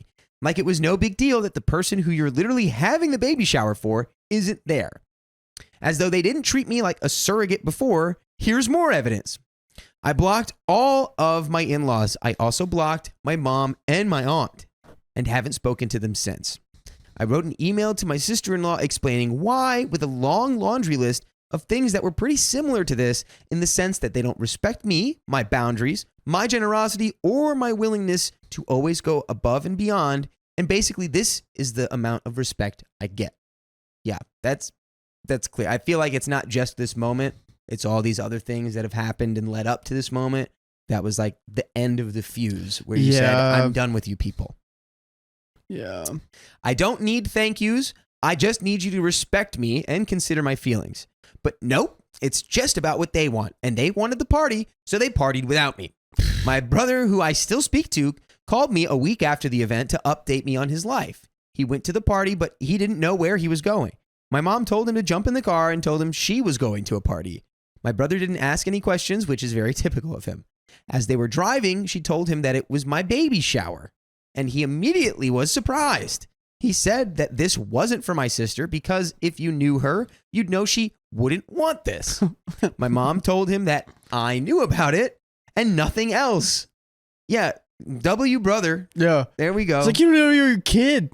Knows the sister so well. He's like, you're doing what? The thing she definitely doesn't want? Yeah, she hates that. Okay. He decided to stay because he was moving out of the country, and this was his last time seeing all of these people. Nice. At least for a long while. I still haven't seen him. So, yeah, it's been a long while. Aw. He said they wanted to take video to send to me, and every time they would pivot to him, he would ruin it, according to them, by saying, this isn't for OP. Again, this fact only further proves that they were aware and that they saw nothing wrong with what they were doing. After I blocked them, I've gotten many passive-aggressive things done to me. For example, when my son was born, my husband and kid and new baby all got gifts from one sister-in-law congratulating them. Not me, just them. Oh, well. That's targeted for sure. Yeah. Another sister-in-law delivered donuts and coffee for my husband and toddler with a card saying, for all your hard work, as though they did anything. Yeah, they had to deal with you. Yeah, good job being born, kid. I'm sure that was, you know what, low-key, that probably is some hard work. What? Being born? Oh, yeah, dude. I almost didn't get born. What do you mean? Did you get C-sectioned? No. I got C-sectioned. Oh, okay. That I was checks a out. big old baby. Yeah. I was too big. That's a big head, dude. I was a big old baby. He said, no, we got to cut this thing out. Did you I grow was up? 10 pounds, 2 ounces, dude. Dude, my brothers were like Or 12 9 pounds, like 12 ounces. Yeah, I think. All three of them. I was young. I was the littlest. I was 8 pounds, 6 ounces. And that's the littlest? That's the littlest. That's crazy. Yeah. But no, I like had an umbilical cord around my neck. I wasn't breathing for the first 5 minutes. Apparently there was wow. something in my mouth. They had to get it out. Yeah. Oh, you I were almost re- didn't make it. You know, were like, ready to snack from the Yeah. first moment of existence. Yeah, people were like, I was born ready. I was like, I was not. You're like, I was born very confused. I was born about to die. During the delivery, they constantly called to see if the baby was born, but not to see how I was. So much so that my husband wasn't present with me. And I can't help but think that it was on purpose. After our baby was born, our doctor advised that no one see the baby for at least 3 months, so we complied. My husband would often FaceTime, and I would constantly hear, "Oh, he has dimples like me," meaning my sister-in-law, when I literally have 2. Any feature of mine that was very clearly mine, they would try and attribute it to themselves or some long-lost relative of theirs. Ew. Very, very weird. Like, this is my baby. Yeah, these people, inexplicably, I guess the in-laws, So and the then but your sister-in-law, own mom too is like, they got it out for you. soon the sister-in-law is like, sign these papers, and you're like, these are adoption papers. Like, yeah, this is my baby. Yeah, clearly, just look at it. It looks just like. Anyways, when both my kids look exactly like me, that's a pretty weird thing to say. Literally, their hair color, texture, the dimples, the face, the smile. I've been told that we look like twins by others, but of course, it's your uncle's kid's kid. Sure. Now, anytime anyone asks me why I'm not around, I get the dirty looks and the comments. The really infuriating comments of, "But they're your family," are the worst. But I just grin and bear it. Anyway, that's my story. Am I the a-hole? I don't think I am, especially given the context. But you can get all the context you need every weekday at 3 p.m. when you join us live on YouTube, Facebook, Twitch, and TikTok. All you got to do is tap our profile and you're in. We might even be live right now, but before you check on that, we're going to coalesce our thoughts here and finish this story. So I would say, with all the context, not the a-hole, but without all that, I would have thought it was pretty extreme to cut all those people off for having the baby shower without you, especially saying after you said that you didn't really care to have one. So it's like, it's kind of harmless at that point where it's like, well, if they just want to do that, I guess they're free to do it. Yeah. But it was also lame of them to invite your friends and not tell your friends that you weren't going to be there. Yeah. Because they just assumed you would pull through. And I think that goes back to the just lack of respect. Like they don't, they got no respect for you. So it makes perfect sense that you would cut those people off after everything else they had also done beforehand. Yeah. For sure. So Cut him off. Low contact. the brother's great, Brother's great, you know, but he's gone now. So, and people can, you know, I don't know. It just seems so systemic through the whole family. Like all the in-laws they don't respect your autonomy. And like, this is also a weird time. It's COVID time, very weird time. But like, just, it does seem like there is quite a bit of like, just a complete lack of respect for you as an individual. Yeah, who can agreed. make their own decisions. And the baby stuff, not attributing the baby characteristics to you is weird. Not giving you a shout out on the thank you card is just weird. Yeah. So let's finish this story. Here's some questions before I ask. Oh boy, we got more bullet points. Yay. The baby shower was in a home, no venue to cancel or deposit to lose out on. Everything, to my knowledge, was refundable and was theirs already. My in-laws knew the rules as they were very on top of watching the news 24/7. My mom and aunt also work in another hospital. And although it's not patient care, they had to be constantly tested and followed the same procedures as the doctors, nurses, and medical staff. I didn't block anyone or go no contact solely because of this issue. It was merely the straw that broke the camel's back. God, I love having mind melds with OP. I love thinking the same thing as OP. It's just like a light switch went off and I realized the relationships no longer serve me, if they ever even did in the first place. I've been in therapy for about 5 years, twice a week, to get over my crappy childhood. And that is the end of that story. Oh, he's doing a lot of work. You're This is doing the good. hard This is work, good. OP. That's good. You realize your family's taking advantage of you. Oh, yeah. And not even like giving you props for all the hard work you're doing.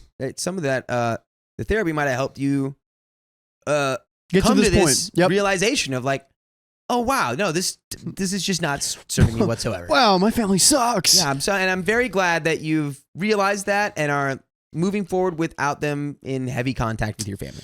Yep. That's great. That's the end of that That story. is the end of that story. My family forces me to babysit, so I made a schedule to force them to take turns. We'll see what my schedule has to say about your nefarious plans.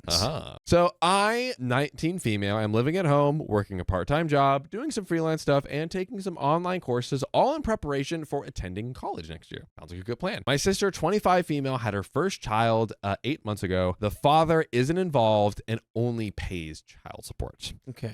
By the way, this comes from Every Reindeer, 1703 on the r/OK Storytime subreddit. So my mom is excited to have her first grandchild and is constantly offering to look after the baby. So a sister who may or may not be tired can feel at ease working full time and afterwards while having some time for herself to relax. The thing is, about 70% of the time, I will be the one looking after the baby. While I admit that I enjoy it and like spending time with him, I can't help but feel mad because they don't have any consideration for my time. Mom would drop the baby while I'm in the middle of the lesson because you can always watch the recordings later. Or another great quote, just ask someone to tell you what it was about. Yes. Or Don't ask me, 'cause I don't know. Don't ask me, your mama. Or when I'm working in my freelance stuff because looking after the baby doesn't require that much. Then why don't you do it? Yeah, that's classic. That's what I've always heard about taking care of babies. Said it's so easy. It's so simple. Yeah, what are they? They're babies. You just put them in a box and you walk away. God. That's how I raised you. Golly. Hey. Okay. Or when I complain about getting delayed in my projects. My breaking point happened last week when my mother and sister left the baby with me for a whole day because I mistakenly told them I didn't have to work and would be staying at home to catch up with some pending stuff and study. I told them both it was irresponsible and they called me a spoiled brat. That night, my grandma and other members of the extended family were calling me and sending me messages about the importance of helping family and to understand that my sister doesn't have it easy being a single mom. I got mad and sent a message to the family group chat saying that they were right. Helping family is important and we all should be supportive of my sister. I then proceeded to write a schedule in which all of us could take care of the baby because one aunt goes to visit grandma on Mondays and Wednesday mornings. They could babysit those days. Eldest cousin and her siblings are at home Friday afternoons. Well, they can babysit on that time and so on. I left Saturday mornings and Tuesday evenings as my time to babysit. My sister and mom were very pleased with the arrangement. The other family, not so much. Yeah. Oh, it's so funny how when, yes, you take care of the baby. Yes, you should have time for family. Well, all of a sudden when it's, well, why don't you have time for family? It's all just a hot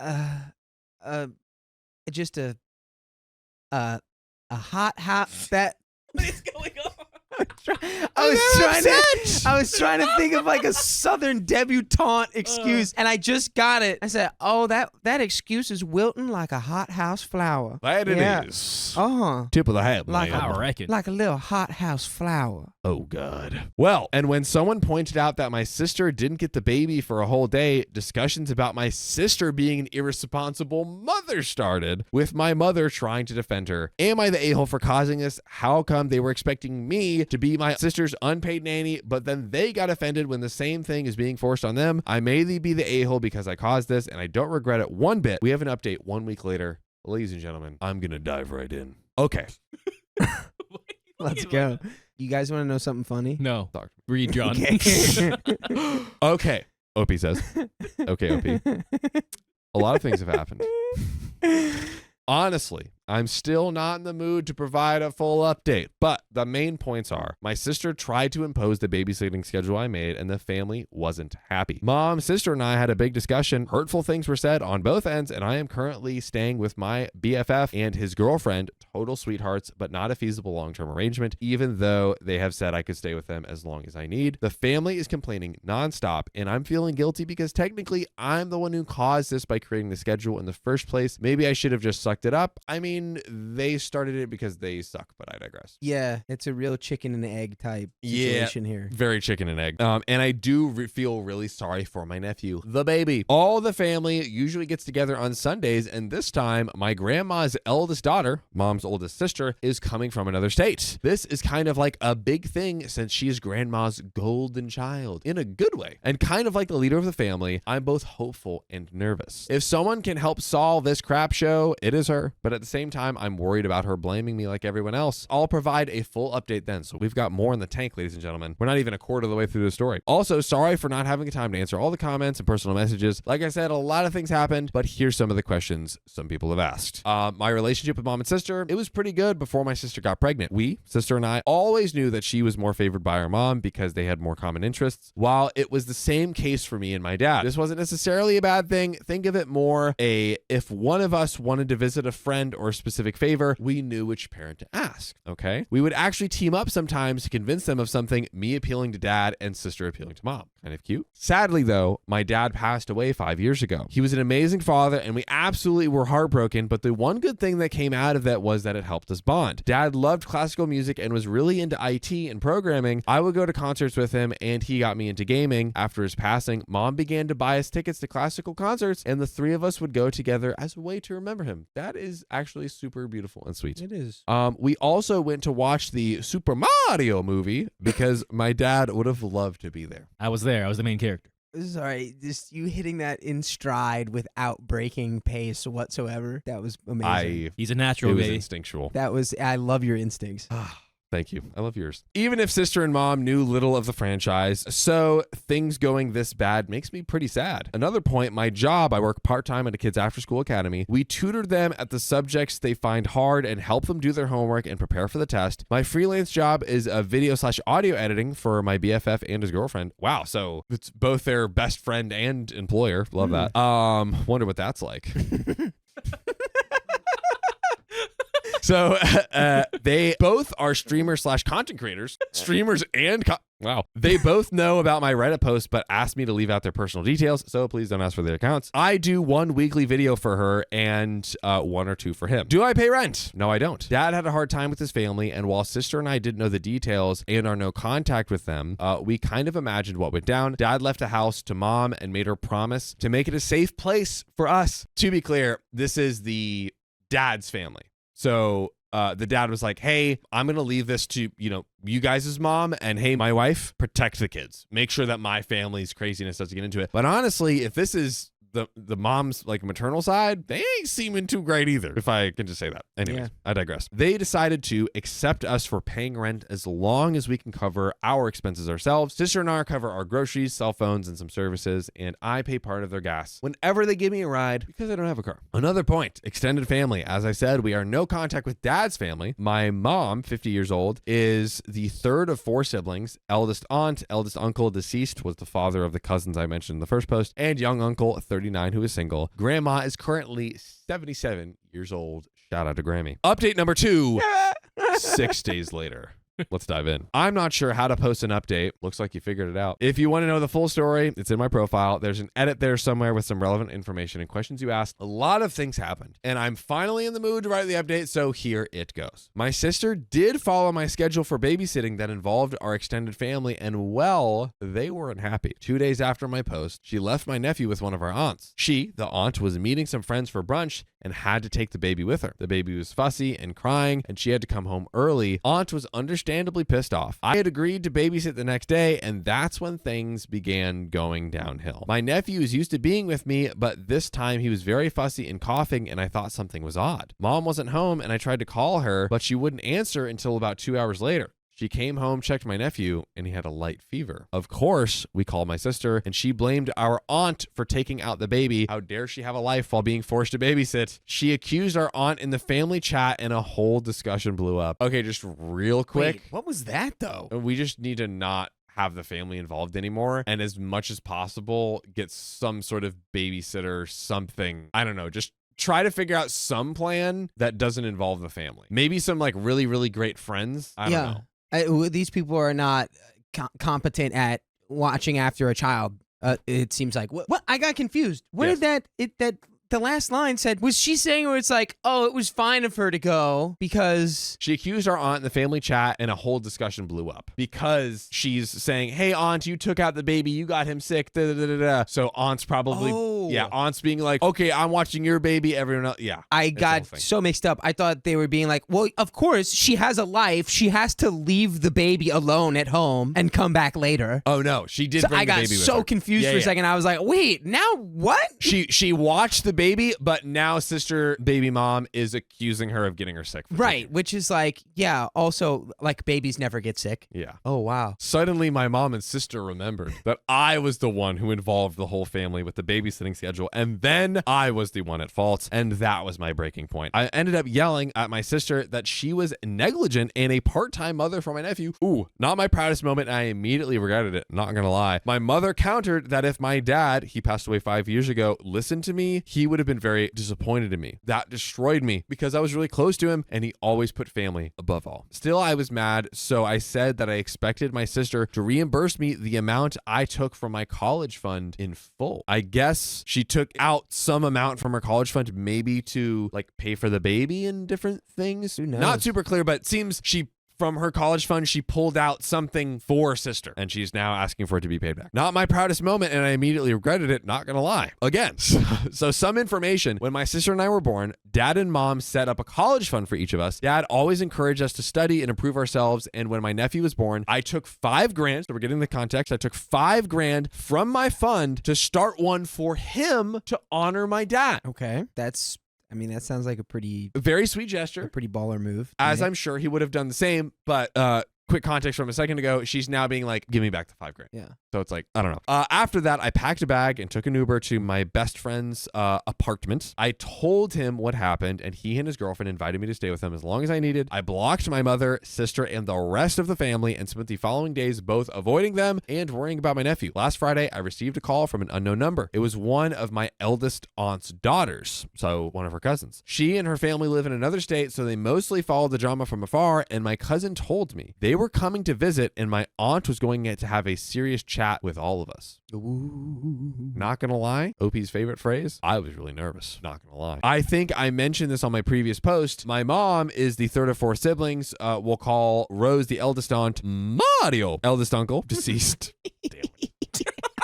Sorry about that. He was the father of the cousins I mentioned in the first post, my mom, and John, the youngest uncle. There's also Jane, Mario's widow, and the aunt that I mentioned in the post that took out the baby. Love a mountain of context. Rose, who is the golden aunt, we'll call her, is pretty much my grandma's golden child in a good way. The second mother to her siblings and overall a very strong woman. She and her husband have 5 adopted children, and due to the complicated logistics, my uncle and 2 of his sons are doctors.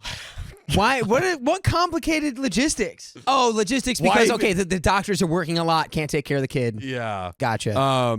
But my uncle and 2 of his sons are doctors, and the youngest of that set of cousins is at college. So to hear that they are suddenly coming over was a very big deal. Sunday came. My best friend and his girlfriend accompanied me to grandma's house for moral support. Dude, freaking W friends over here. Rose, the golden aunt, and her family were already there, and I spent most of the time avoiding my mom and sister. Deep down, I knew she wouldn't dare yell or call me out in front of Rose, as she's scared of making her angry. After some hours, Rose finally addressed the elephant in the room. It was a long, emotive discussion, and we ended up crying. So I'll sum up the main points. Baby nephew is a human being. Main point number 1.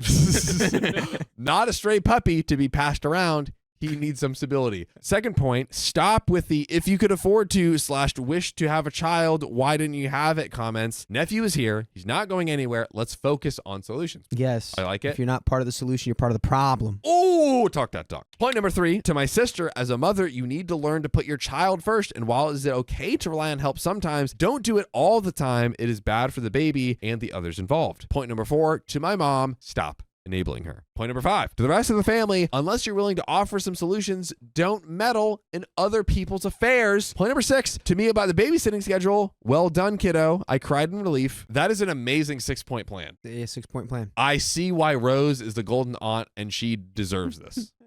Yes. Sorry. Yes.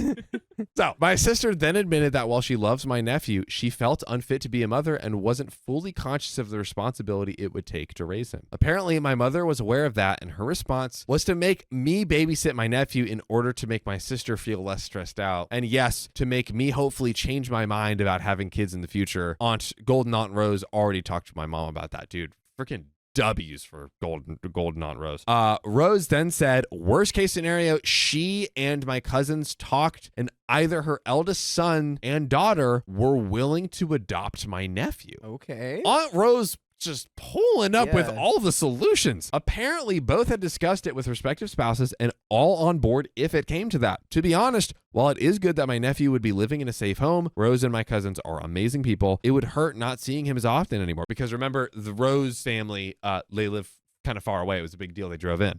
Rose emphasized to my sister to think it through carefully and that if it came to that, it would be a permanent adoption, not a daycare service where she could dump him for days/weeks and then pick him up later. That's mainly it. My sister will be seeing a therapist next week. Mom and I have apologized and I clarified I didn't actually want to be reimbursed for the money in my nephew's college fund, which I think is good. Also, some members of the extended family also apologized for pressuring me to babysit in the first place. I'm back at my house and have compromised to babysit 3 times a week, all according to my personal schedule for a reasonable period of time. During those 3 times, my sister will be joining me as she admitted she felt she didn't really know my nephew and hasn't really bonded with him.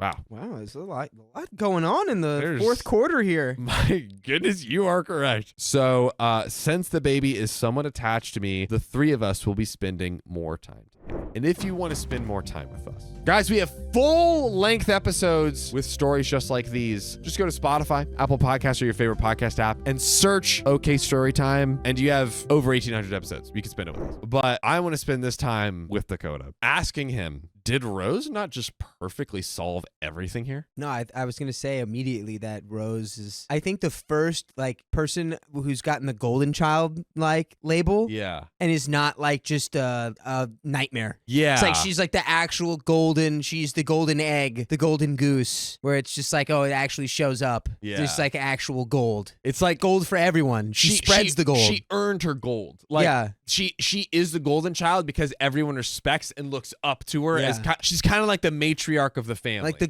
gold just radiates off of her. radiates. She's not hoarding the gold Yeah. like a greedy dragon. Yeah. Rose, I think, basically perfectly solved everything. And shout out to Rose for basically being like, Yeah. I'm going to drive down there. We're all going to meet together and we are going to solve. I mean, literally, Rose is the embodiment of what we try to do in this show. Could it be that Rose's goldenness has the snapback effect of because she's the one who's always like, all right, I've got the solution. I'm taking point. I'm taking charge. That's why everyone else in the family seems completely unable to tie their shoes. Possibly. My guess, OP, for instance, she did earnestly try to have a good solution with the schedule, but then she also said some effed things. I think this family is just kind of kooky, but Rose's. Let's see the final resolution of the story. Overall, I think it was a good resolution, but time will tell. I really, really hope my sister will improve and be the mom my nephew deserves. Thank you all for the support and comments. Whenever I felt that I did was wrong, your comments really helped me lessen the guilt, and some of you even made me laugh. Hopefully, this will be my last update. So thank you all, and guess what? It is. I'm happy. Happy. Good ending. Happy time. Thank you, Rose. There we go. I try to set boundaries with my mother-in-law, but somehow I'm the bad guy. Yeah, I'm going to just hit you with that Uno reverse card. This mother-in-law is my husband's bio mom. He also has an honorary mom. Currently 35 weeks pregnant with my first. I was folding and organizing baby clothes, and I found what looked like a game piece in the baby's dresser. I asked my husband, and he didn't know why it was there, but said that it's a mahjong tile, a game piece the size of a thick domino. I sent a text to our group family chat, his side, and asked if anybody knew why it was there. Some of them just responded, LOL, and hee hee. And I asked them what it was and why it was there. And everyone just ignored my texts. By the way, this comes from Wild Musings 88. And if you want to submit your own stories, go to r/OKStorytime subreddit. So an hour later, I got annoyed and said, no one's going to tell me what it is. Then they explained that mother-in-law hides things in people's houses as a game or a prank. I messaged her privately and said, just please don't leave small things around once the baby is here. It makes me nervous finding small things that could be choking hazards in the baby's things that I didn't know about, especially if I don't find it. Yeah, I mean, that's a very exceptionally Yeah. reasonable and responsible thought to have. That is, yeah. You're like, please don't leave things for my baby to choke on. I would like that. Well, Thank this you. is pre-baby. Right, Moving forward, don't leave things in the baby place when the baby's here. for the baby. No more of this, please. Thank you. But also, yeah, Seemed perfectly fine to me. I feel like this is not really a huge, this shouldn't devolve into anything big. Let's see how the mother-in-law takes it. She apologized and I said, thank you. It's okay. I feel really picky about the nursery and I'm always anxious about safety things, which is true.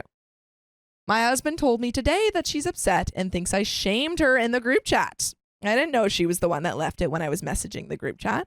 I knew I sounded annoyed when I asked if anyone was going to answer my question, but I genuinely didn't know why anyone would leave a small game piece, which I'm thinking would be a choking hazard, in the nursery that I've meticulously been painting and putting together.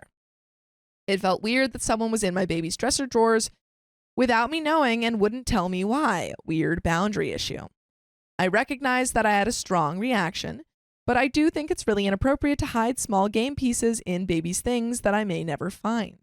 You shouldn't even be in the nursery without me knowing.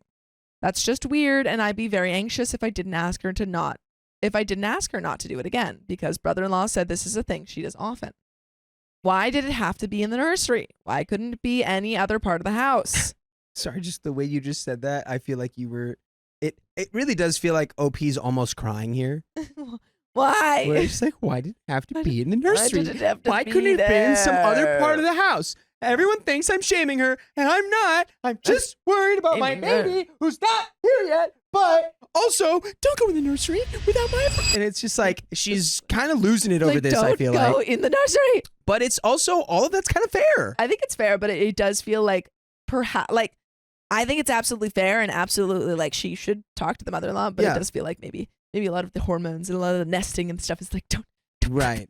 go in the nursery. And it's probably like the thing of like, you're putting my baby at risk. You're putting my, but it's like, no one's doing that yet. Yeah. No one has done that. Mother-in-law wasn't close to her own daughter through her pregnancies and has expressed wanting to be a mom to me during mine, which I 100% do not want. So I think she's feeling rejected and annoyed by me setting boundaries. My whole life, I've been a people pleaser and have tended not to say when I'm upset. That has all changed with being pregnant. It's weird to see how many people hate hearing that you're not happy with something they did, but I'm not okay with not addressing something that makes me nervous. That's the whole story. Mother-in-law went into my baby's dresser drawers to, as she puts it, hide small things in each other's houses for fun.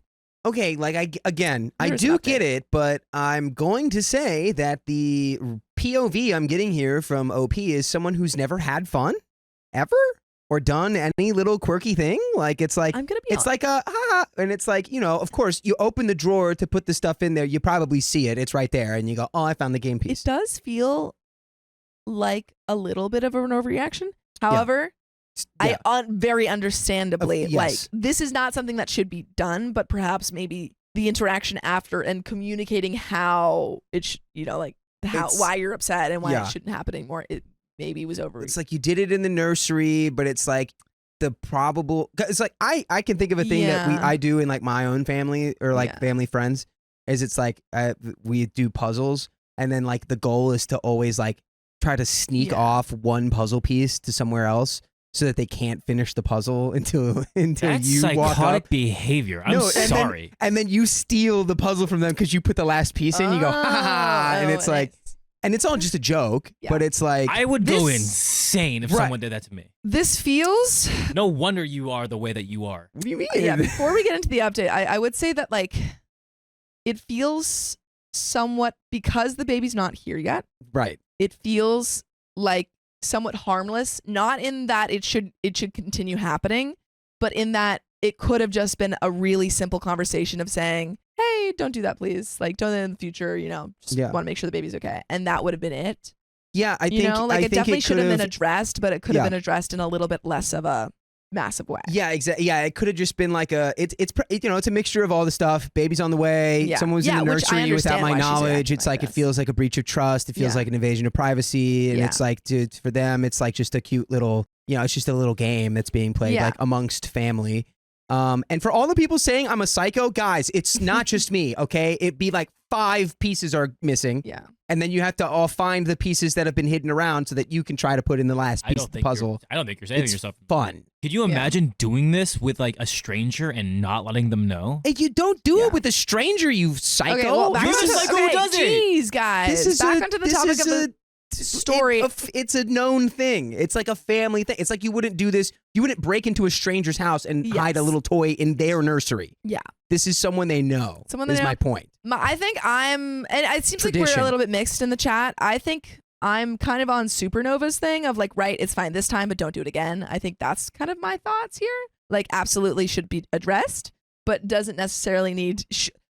I don't like. It seems like we're about to gear into a fight, and it doesn't. Like that's silly to me. Yeah, it Like, almost didn't- feels like it shouldn't have been a fight on either end. I'm debating no or low contact, and it's like Yeah, this it's is like, not the time to do that at whoa. all. Yeah, like At this all. seems like again, absolutely fair for her to say something and say don't do that again, but like could have potentially been gone about in a different way. But there's an update. When my son was 6 weeks old, my mother-in-law tripped and threw him on the ground. It was traumatic. I'm still not over it. I still feel afraid every time she asks to visit. Yesterday, I let her hold my son. She has many times since the incident, and she was being very rough with him. She was playing so rough that his head snapped to the side. How is she playing with him? Wait, as like a newborn? Why are you? How First of old? all, you don't play No. with the newborn. No. Sam was 6 weeks old, but she's having a new baby, right? Sick. Wait, what? Is this did the baby already come out? Yeah, can we hit that one more time, please? It says yesterday when my son was 6 weeks old, Okay. my So mother-in-law pregnancy has happened. Birth has has it? happened. Or is this when my son was 6 weeks but old. I think this is a son that she already has. Do they already have one? I thought this was their first kid. Hold on, everyone. Yeah, I'm almost positive that was her first kid because it's like that's. Currently with my first. Okay, yeah. So this is in the future. We have now son is 6 weeks old. Got it. Son has been born and is now 6 weeks old. He's only 4 months old, and she didn't seem to notice. And see now, now this is. How long is the head support window? I don't know, but it's like. But I mean, even with a 4-month-old, you got to be you got to be careful. Yeah, I mean they're delicate, but they're also I don't know. There's like a weird like bell curve Yeah. of like they're so sturdy like, but also What? not. But I'm also wondering. I'm gonna keep What are reading. you saying? What Well, I it's- really want is for her to never hold him again. But I Right. don't want to hurt my son's relationship with her because she's genuinely loving, just clumsy and not suitable to take care of him alone. Does that make sense? Like she's a good grandma, but needs to be supervised. So this morning I sent her a long text. I wanted it to portray how serious I am, but also let her know I am trying my best to trust her again. Give it to me straight. What do you think of this message? She hasn't responded and has a history of being petty and triangulating people, getting third parties involved, gossiping, etc. So I don't know how she's going to respond. So pause before we get into it. Because my guess would also thank you comments for letting me know that the babies are still delicate at Babies 4 are months. still okay? delicate at 4 months. I'm not up on and I Babies don't are- support shaken babies. Okay. 4 months, they are. They're still pretty delicate. That was just a description. First of all, if she dropped the baby at 6 weeks, then I'm not letting her hold the kid again until the kid is sturdy enough to not be damaged like that. I would say, I but actually like How would you say this? my thing. I think absolutely she needs supervision based off everything that we've heard here. I think if it had been a one-time thing where she dropped the baby and was like, oh my, like people trip, people have accidents. The baby's okay, it seems, but it seems like OP is telling us that this woman is just generally pretty clumsy. Oh. And I think in that way, I'd be like, I don't want you to hold my baby because you are generally clumsy and have already dropped the baby and also have like been playing rough with the baby. I think It's just a thing. It's nothing personal. It's just like, like they don't let if you have dyslexia, they don't let you be in charge of like the launch codes for the well, they for the might. nukes. Why No, they would- don't. No, they literally don't. They don't. If you have dyslexia, you cannot be like Really? in charge of like reading Is that out like like truth? yeah. Is there like a thing there? It's like if you have dyslexia, you can't. Well, there's all kinds of different like. Riley's gotta have a rough. Well, time with anyways, that Yeah, one. where not where trying are to your call out sources? people. No, I'm just saying it's like in Sorry, the people context with of the dyslexia. military. Dakota says that you can never be in charge of our nukes. Well, it's like if you have a herniated disc, you can't join the military. It's like if you have physical or you if know a you lot have about certain. all of the There are like qualifications. things that will make it so that all right, you can't do this, Okay, you can't sure. do that, you can do this instead. I understand your. I Right? understand what you're That's saying. my only point. Where it's Yeah. like you can't hold the kid, but hey, you can play with him when he's in his crib. You can do this. That's my point. Yeah. That's the point I was trying to get across. And here, I think this is when you get your partner involved and say, Yeah. "Hey, like I love your mom." Enough. Right? Exactly. You can't but be a pilot if you're colorblind. That's By the true. way, there we go. That one, I Um, can't be an astronaut because I need glasses. Shoot. Okay, but my takeaway here before we read what she sent, just be chill. If you send more than like a paragraph, you've gone way too far. You just need to be like 2 or 3 sentences and done. I'm gonna be around. I'm gonna need to like watch you around the baby and so, or you could even say like we're just like making sure we're not letting anyone be alone with the baby. You don't even have to put it on her necessarily. But there is, here is what OP sent. Oh, I'm sending this message to you in a chat just between us because I want you to know how I've been feeling. 1 sentence. Not to make you feel bad, but so you know where I'm coming from. 2 sentence. Since you dropped baby, I've been struggling with PTSD. I panic when other people hold him. 3 sentence. Loud noises make me very afraid. He is hurt. Oof, you're going to, this is too much. Now she's going to start feeling defensive. It is She's like, I impacting gave you PTSD and you can't trust anyone around your baby because of me? Yeah, this is Now she's not- upset. She's this is defensive not- this is immediately. This is a bad one. Oof. It has impacted my mental health and caused me to lose countless hours of sleep. Fortunately, he was okay, but I have had horrible anxiety ever since. It will get better with time, but has been a struggle. I'm sure you can understand this as you had 3 babies of your own.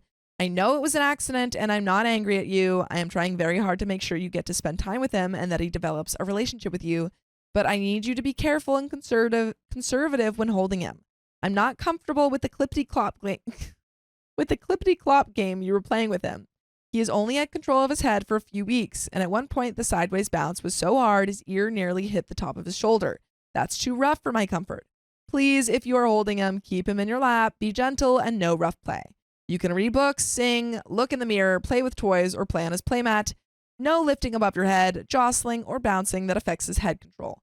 No walking around with him. I want you to be able to spend time with him, but I need to know he's safe. I also need to take care of my mental health so I can give him my full attention. Your help following these things will help me do that. If you want to talk about it more, let me know. Please only ask to spend time with him if you agree to follow these boundaries. And there is a second update. Holy crap, girl. Like, I get it. That's all valid, but like in a text, way Yeah. too much. You just have that conversation in person at that point. Yeah, why Of did course you she do hasn't this responded. in a text? What is she? She needs a lawyer to respond to that. Like, Why did you do that in a text? yeah, that's That was a bad text. that was not good. When you get over like a couple sentences, people stop reading text. Yeah, and now she feels ashamed. Yeah, now you And she feels yeah. defensive. And again, And I'm not Feels like saying you're that being- you are she's being wrong for attacked, feeling yeah. any of this. 0%. Are you wrong for feeling any of this? Not at all. I'm just saying that you probably would have had it better received had you approached this in a different way. Execution is key. And the words you chose. In the wording yeah. of saying you gave Yeah. me PTSD, like literally saying you gave me PTSD. It was you. I mean, Yeah, I know. you Right make off the me bat. anxious. Like you, like I have anxiety because of you. It's It should have just been like, and honestly, if it was, if you had that much to say about it, it should have been like a text like, "Hey, we Can need we to have a talk talk. about- yeah. Like, And I let's go guarantee get you- coffee. Let's go Absolutely. get lunch. it's like, hey, I know you love like I'll bring the baby. Yeah, I and know I you guarantee love you the they feel baby. so bad about it already. Like they're beating themselves up about it. Like, like yeah, literally just being like, hey, know you love the baby. I really like. I absolutely not going to take the baby out of your Have you- life at all. Yeah. Just wanted to like talk about because have you guys ever talk held about being a a little baby? bit more careful about the baby. Have you guys ever held like a baby, like an infant? Yeah, But, I've Yeah, held like a- a baby I've held baby. a lot of babies. Yeah, and Yeah. it's scary. Yeah, No, but like it's very cute and very like endearing and like, oh, this is great. But when they start freaking out and crying, they have Yeah. the craziest strength. oh yeah. One- That was my point earlier when Yeah. I was trying to be like, there's a like they're delicate but sturdy. It's like They're you very ever Okay. like very that strong grip There of you go. like just What's a the kid grip being called like, when they like their reflex of close? What's that called? You remember? I have no idea. It's got a name for like when they close their hands on things. Oh, the Ashmargan protocol. No. Yeah, it gets to Update the two. point where like that you have to put your like back into it. Like I have to really hold you. Oh my gosh. Yeah. Update 2. I forgot to put my self-absorbed person goggles on and wrote my mother-in-law a very vulnerable letter. She responded about 10 hours later with a slew of verbal and emotional abuse that I'll share below. I've since unfriended her, left the group family chat that's mostly just her sending messages, and told my husband she will never be holding our baby again. He supports me and agrees that her behavior is unhinged and understands why I won't accept her holding him anymore. He messaged her and said her behavior is unacceptable and that she's in the wrong. Josephine asks if the husband is dead. He No. is not. He's not. Here he is. Where did that come from? What? I'm confused why people started Palmar. Because thinking he wasn't helping out at all. She never mentioned him. Palmer. Palmar reflex. Or, yeah, Palmer. Well, yeah, because she seems to be a very I don't know. It made sense to me that she would take point on this. Yeah. Note that in the last few months, I have invited her over, made her special handprints from our son, purchased a digital photo frame and filled it with family photos, sent her updates via text, and let her hold baby over the past months, only seated. I've made every effort to keep including her, trying to give her the benefit of the doubt, but that won't be the case anymore. She will not be holding baby. She will not be receiving special Christmas gifts I prepared for her from baby. She no longer gets access to my friendship or trust. Her response. Oh, here we go. I understand you're a first-time mom, but your fears and paranoia are over the top. I will not accept your opinion that I am a harmful grandma. You have made it clear to me that you do not want me to be a grandma to baby because I am too awful and have it out to hurt baby and I am too unsafe. I don't agree at all, and I'm not taking your fears on that I did something wrong with baby yesterday. I was very gentle with him. You were sitting right there, and so was husband. So if you really thought I was dangerous, you would have stopped me immediately. Who allows a grandparent to abuse a child and says nothing? Again, I know I was gentle and didn't hurt him. However, I'm not going to play this game where you keep taking my ability to see baby and be a grandma and then take it away. I don't deserve it. I am incredibly sad for husband and baby. They shouldn't have to pay for your insecurities too. Most parents want as much love for their child as possible, but you appear to want to isolate both baby and husband from family. And no, I won't keep this between us. Your insecurities and how you are treating me when it comes to baby need to come to light. And this is what I foresaw in my vision. Call me that so Raven, because I saw that coming. Ugh. And now it's just like, ugh. It went from like this is A mahjong tile to yeah, might be cutting off this grandma forever. From a mildly uncomfortable confrontation to like, great. Now we're like launching emotional warheads at each other. After struggling with a self-absorbed person, my mother, myself, I'm finding myself very hurt and surprised I didn't protect myself better. I truly didn't think my mother-in-law was this bad of a person. My husband understands where I'm coming from and has taken the baby off the evening so I can decompress. I'm just sad because I genuinely wanted to be able to trust her. That's not even within the realm of possibility. If you want a little added humor, she lives in a house my husband owns and pays a subsidized by him rent. Imagine saying these things to the wife of someone who owns your subsidized housing. Imagine feeling so free to verbally abuse someone, let alone the wife of your son who houses you. I think she's officially a self-absorbed person.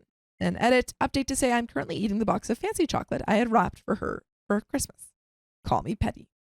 Edit again, I decided to text her back. Probably a bad move. Like, guys, why are we texting? This is like phone call territory. This is like meet in person with a mediator, moderator Yeah, territory. should have started with a phone call with the husband there. If you were going to send 5 paragraphs, like that needed to be a conversation or a phone call. Absolutely. Anything besides a text message. You realize that I'm the one who responds to your request to come visit. I'm the one who says, hey, husband, we should invite your family over for family night this week. I'm the one who makes and sends Christmas cards, sent yesterday, and remembers birthday cards. I'm the one who sends you the text updates and photos. I'm the one who organized a bunch of sweet Christmas presents from baby to you, already wrapped on our mantle, the frames you wanted, and a digital frame already loaded with a bunch of new photos of him, and a ceramic ornament of his handprint when he was tiny. I do these things because I love doing them and because husband is happy to have me do them for our family. F me though, I guess. I guess you see all of that as me not wanting you to be a grandma. Most people don't do any of these things to make grandma feel included. You're too offended by me asking you to help keep him safe that you'll verbally attack me. You'll willingly continue adding stress to my postpartum period. Thanks for being honest though. I won't put the effort in anymore. I'll keep the gifts for myself too. Please share this conversation with whoever you like. Happy to share my thoughts with others. But do not message me anymore. You can talk to husband from now on. Why are you making it worse? Yeah. Did we wake up and we're like, we're going to make everything worse today? Yeah. It would have been better off saying absolutely nothing. Yeah. Like not responding to that text. She's still going to be the grandmother of your child. She's still the mother of your husband. She's still your mother-in-law. And now you've further catalyzed the situation into something that's unstable.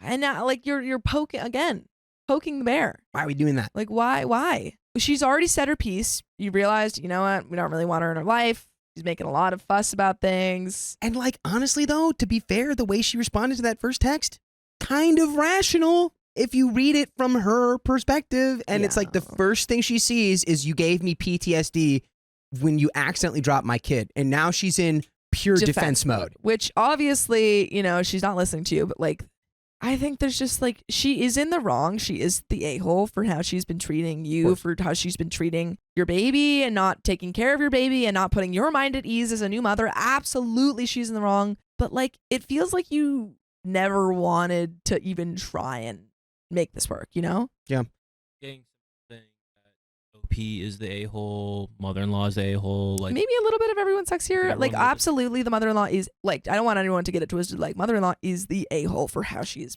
Right, because when You know. when a mother tells you, "Hey, you need Yeah. to like handle my kid a certain way or more gently or like Yeah. this," you don't go, "Well, Yeah. actually," She's blah, blah, blah, absolutely blah. the You a-hole just for go, that. "Oh, okay, I'm sorry if I made you uncomfortable. I will make sure to do that moving forward." Boom, problem solved. But, Situation over. If we are trying to problem solve, as you know, there are better ways to go around conversations. I don't know if I like necessarily think that OP is the a-hole. I just think that like none of these conversations were had in an effective way to actually have someone like listen to you and like. Yeah, and not that like you needed your husband's permission to send any of those messages or anything, but like, did you game plan or workshop with your husband at all during any of this? Like, where Yeah. is he? I feel like this might be a situation where she's like, Yeah. I'm gonna handle it. But we have a lot of mixed comments in the. He's like, you know, all right. a lot of mixed opinions in the comment section, which I think is fair because I think this is like. The husband is I feel like the final variable of like what's Yeah. going on here. I don't know for sure, but just reading from how OP writes, Yeah. I feel like OP might have the personality to just be like, I'm handling it. Yeah. You know, don't worry, I'm handling it. I think I'm on the page with like Lulu of Lulu says they really should have called out mother-in-law when she wasn't being gentle, not through text. Like in that moment. Yeah, in the it's moment, like, yeah. hey, let's not do it that way. Not like waiting a couple days or it's maybe even weeks. We're not really sure. And then being like, here's this whole text message thing. Yeah.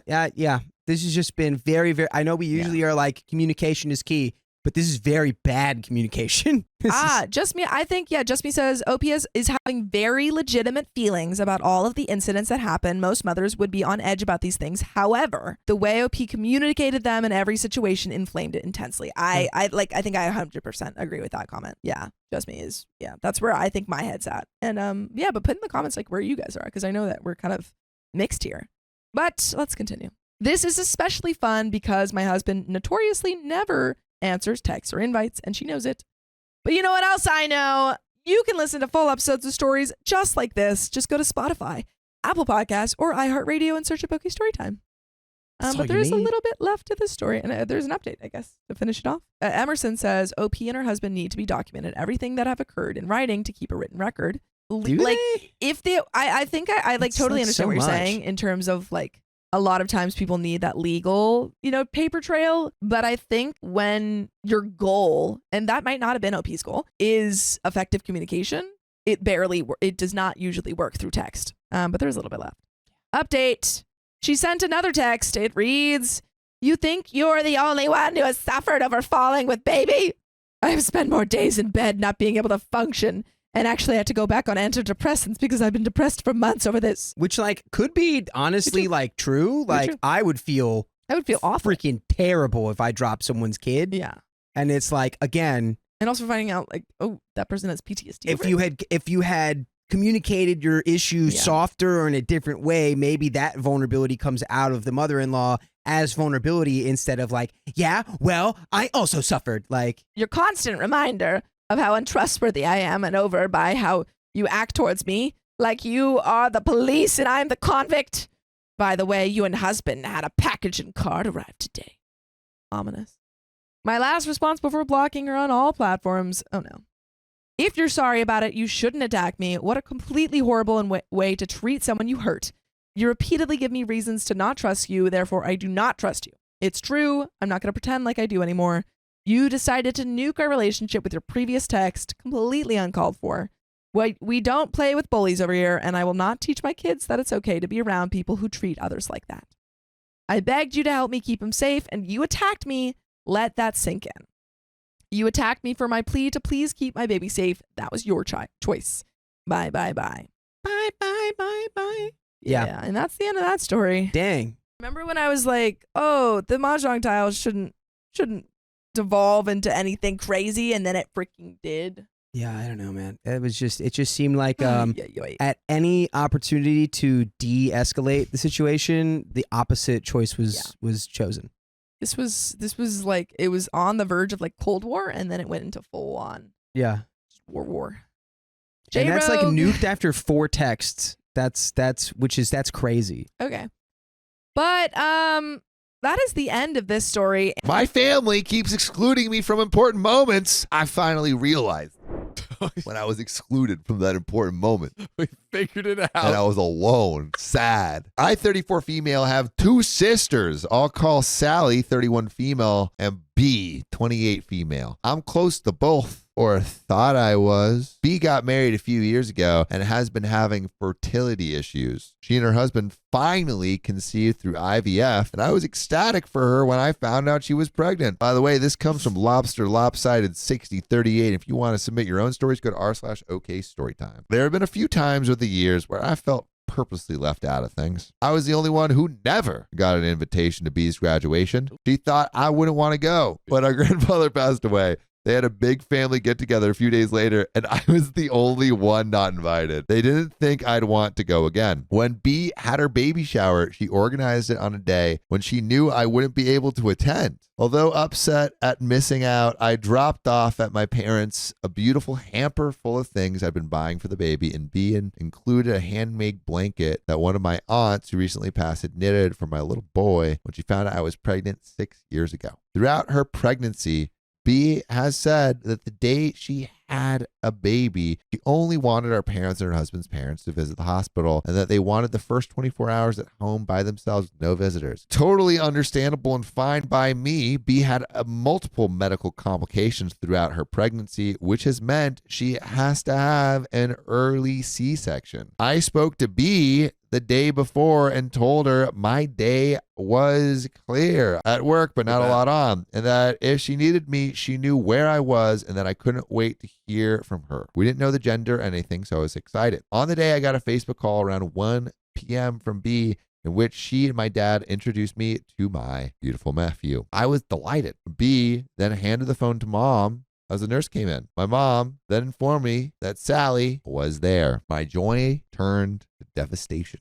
I asked my mom why I hadn't been invited to the hospital too. She said because I was working, they hadn't thought I'd be able to go. I told her that was an issue for me to deal with, and that if I'd asked, my manager would have let me leave to enjoy the moment.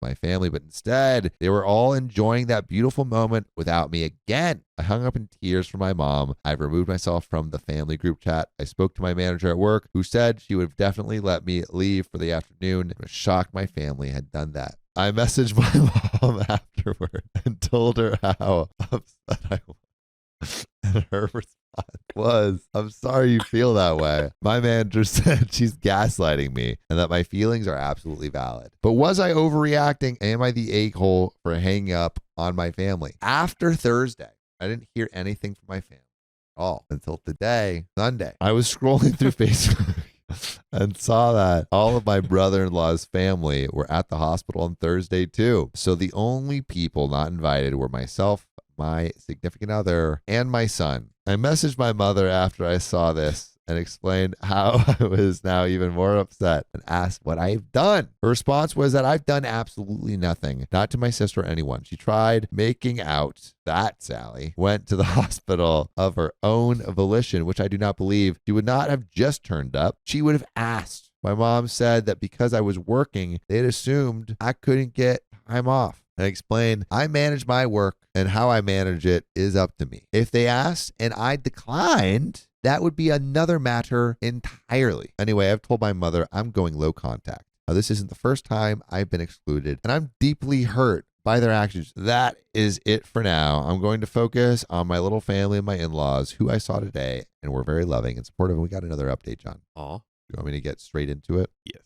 B contacted me last night. She said she didn't remember ever telling me that no one was allowed at the hospital, and that the plan was always for all of her in-laws to go, and that she had already had a conversation with Sally about her going too. She said I must have misheard. I gently reminded her that my significant other had been sat in the room at the same time she had said no one at the hospital other than parents, so couldn't see how we'd both misunderstood that. That the first thing he had said to me when I told him Sally was at the hospital was she said no one other than yours were brother-in-law's parents. She then said she had been upset that I hadn't reached out to her after the FaceTime call to check on her and the baby, and that she'd refused to chase me. I told her that I had no idea what had been going on, whether she'd been discharged or anything, and that as a new mom, I figured she wanted some time, which is understandable. I didn't expect her to chase me. She told me that they've had to go back to the hospital daily since they were discharged, as the baby has been poor. I told her I'm sorry about that. I genuinely am, and that I hope he gets better soon. She asked me when I'm going to see the baby. I told her I didn't know, and that would depend on an invitation. She told me the invitation is open, but that she's feeling really sore and bruised at the moment, understandable, and doesn't know how she's going to feel, so that I need to put some time aside and check with him first if we did want to go through. I left at that in the end, as it was gone past 10 p.m. and I needed some sleep.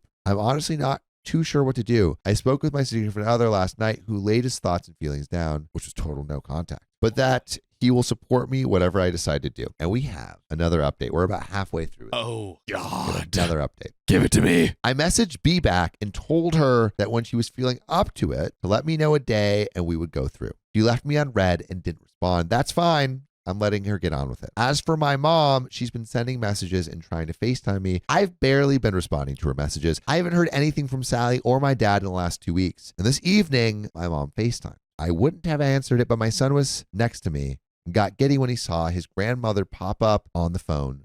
So I did. Also, yeah, it's sad. It's like, he has a relationship with his grandma, but they're being so terrible to OP that it's really hard to even have that relationship with the whole family. We got to put grandma in a nursing home. Put grandma in a nursing home, dude. Put her in a room, lock the door. Yep. Throw away the key. I don't know where the key is. She tried to act all normal and nicey nice, but I was blunt. I could tell she was miffed at the end of the call that I was still being off with her. After the call, I messaged her. Probably shouldn't have done it, but I did, and it's done now, and told her that until I got a proper face-to-face apology, this is the way it's going to be. She messaged me back and said she's apologized loads. She said that, I'm sorry you feel that way. And one message that did say that she was sorry, but in the middle of all the other waffle that came with it and nothing face to face. And I told her that she'd tried to gaslight me the first time and only tried to apologize once over text. She FaceTimed me again and told me that she had not tried to gaslight me and she was sorry that I felt that way. And I quote, "You just let your feelings get the better of you." I told her again that no, that is not an apology, that my feelings are valid. She then said she was sorry, turned on the waterworks, and told me she couldn't do this anymore, hung up. So yeah, that's up to this point. Other than that, I've been good, just focusing on my son and significant other, my day-to-day stuff with work, etc. I've actually been okay, sort of come to terms with the fact that I'm not going to have that close-knit of a relationship with my family anymore. But that's okay. I have my significant other, my son, and my in-laws. They're the ones who need to be the important people in my life. An update for the last few weeks, a lot has happened. My mom and dad have both apologized, and we're working on a relationship. Whether you agree with that or not, that's the decision I've made. Sally also came to see me, and we talked through the whole situation like adults. We both apologized to one another for how we made the other feel, and we've been okay since. Not back to normal, but better than it was. While Sally was at mine, she suggested I be a bigger person and reach out to B. After a few days and mulling over her words, I messaged B and told her I would be taking my son to see our parents today. She said she would come through. Yes. My son's significant other and I got to my parents this morning for 10 a.m. We had to leave at 11:30 a.m. and we've had other things going on today. 45 minutes later, B shows up with her baby, now 5 weeks old. My mom asked B to let me hold him. B refused. So we needed to talk first, which was fine. I commented on the baby, asked how they were all doing, even gave her a gift that me and my significant other had picked up the other week. Just a stuffed toy, nothing crazy. B gave one-word answers with my mom, filling in all the other details. At one point, B handed the baby to my mom and left the room for about 10 minutes. My mom asked me to go see her. I refused. She barely acknowledged any of us since she came into the house. She came back in and again barely spoke. As we were packing up to go, B said she was sorry for being quiet, that she was feeling awkward after 5 weeks. She said that I'd upset her by not contacting her to check on her and the baby. I told her that I knew she had a lot on, being a new mom, and the baby is exclusively bed, not a lot of sleep, and that she was recovering from surgery. And I hadn't wanted to hound her. She started shouting at me, calling me ridiculous. And that's not what sisters do. That sisters are there for one another. And I had hurt her feelings. She continued to shout at me whilst holding her baby about how she never said I couldn't go to the hospital, and I misconstrued and construed what she had said, and that she doesn't know how this will be fixed. My significant other, mom, dad, tried to defuse the situation by saying they could see both sides, and that even though we were frustrated with one another, we needed to calm down and just talk. B then started shouting at my parents, saying she was sick of them taking my side. At that point, I couldn't even say anything. My son was in the room, picking up on the frustration and anger from B and asking to go. I told my family we were leaving. My mom and dad followed us out, and I broke down when I got in the car. My mom asked me to go back inside. I couldn't. I was too angry and needed to remain calm for my son and for the drive home. B came to the door with baby, said she didn't want me to go like this. I told her, "Puh." I tried, and all she had done was shout at me. My significant other tried to get me to turn around and go back, but I couldn't bring myself to. I was so upset. I just wanted to come home. By the way, the best home for you or anyone, man, woman, child, dog, is the OK Storytime podcast. Listen to full episodes with stories just like this. Go to Spotify, Apple Podcasts, or your favorite podcast app and search OK Storytime. Well, there's a little update. Oh, So my mom rang me when we got home asking if I was okay. I broke down again and said no, that I tried. But all B had done was shout at me and tried making me out to be the liar. She'd taken absolutely zero accountability for what she said to me, and my significant other all those weeks ago, my mom and dad actually both commended me for staying so calm whilst B had shouted. I told my mom I refuse to be a parent who loses it in front of her kid, and in order for me to remain calm, I'd need to leave. My mom and significant other say I should contact B again once I've calmed down, but I honestly don't even know what even say at this point. So yeah, for those that are interested in any of this, that's where we are right now. Boom. wow. Boom. Yeah, dude. There were sisters in that story for Dude, sure. there were Sixers. There were some hot ducks. Hot ducks with Oh my God. backs. My family pressured me to give my sister my wedding venue, so we excluded them. It's yours, not theirs. My fiance and I have been together for 8 years and engaged for 3. I was doing my PhD program and was juggling planning the wedding. My fiance took much of that work, but it was perfect because our dream venue was booked until after my graduation. By the way, this comes from user Paperweight Fairy on the r/OK Storytime subreddit, and you can submit your stories right there too, and maybe we can read it from there. So what we did is book our dream venue 3 years in advance. It is a really beautiful venue. The only slot we got was September of this year. My sister got engaged a few months ago to her fiance. They were planning on having a spring wedding next year. They had no venue lined up, but had a few vendors lined up as well as a set date. Yesterday, our parents invited us and our significant others to a family barbecue, where my sister announced to our extended family that she is expecting. Everyone was so happy for her and my brother-in-law, who is a great guy. My nan asked my sister if the wedding was still on the set date or if they were going to wait because of the baby. She said no, that she had hoped to move it to September. No big deal. We don't have many out-of-town guests, so they could attend both weddings, no problem. Nan was happy and asked sister if she needed help planning such a short notice wedding. My sister then turned around and said, "That's what I wanted to talk to you about. I was really hoping we could kind of like take your venue. I really can't stress myself too much with planning a wedding while going to maternity classes. And I think it is so beautiful. It would really mean a lot to me." It went silent, but everyone was looking at me, expecting me to say, "Yes, of course, everything for my little sister." My brother-in-law looked very uncomfortable and told her that they had talked about this and that it was not okay to put me on the spot. But my sister just said, "Don't be like that. My sister wants to do what's best for me, so it's no big deal." I just said, "Well, it kind of is. I don't know. I have my heart really set on the venue." And cue the crying. She stormed off. Nan told me that I was being selfish because she needed the venue more than I did. I tried to defend myself, and my mother said, "You waited 3 years. Would have a kid to wait a few more months? When has your sister ever asked you for something?" A few comments later, my fiance got really mad, and we left.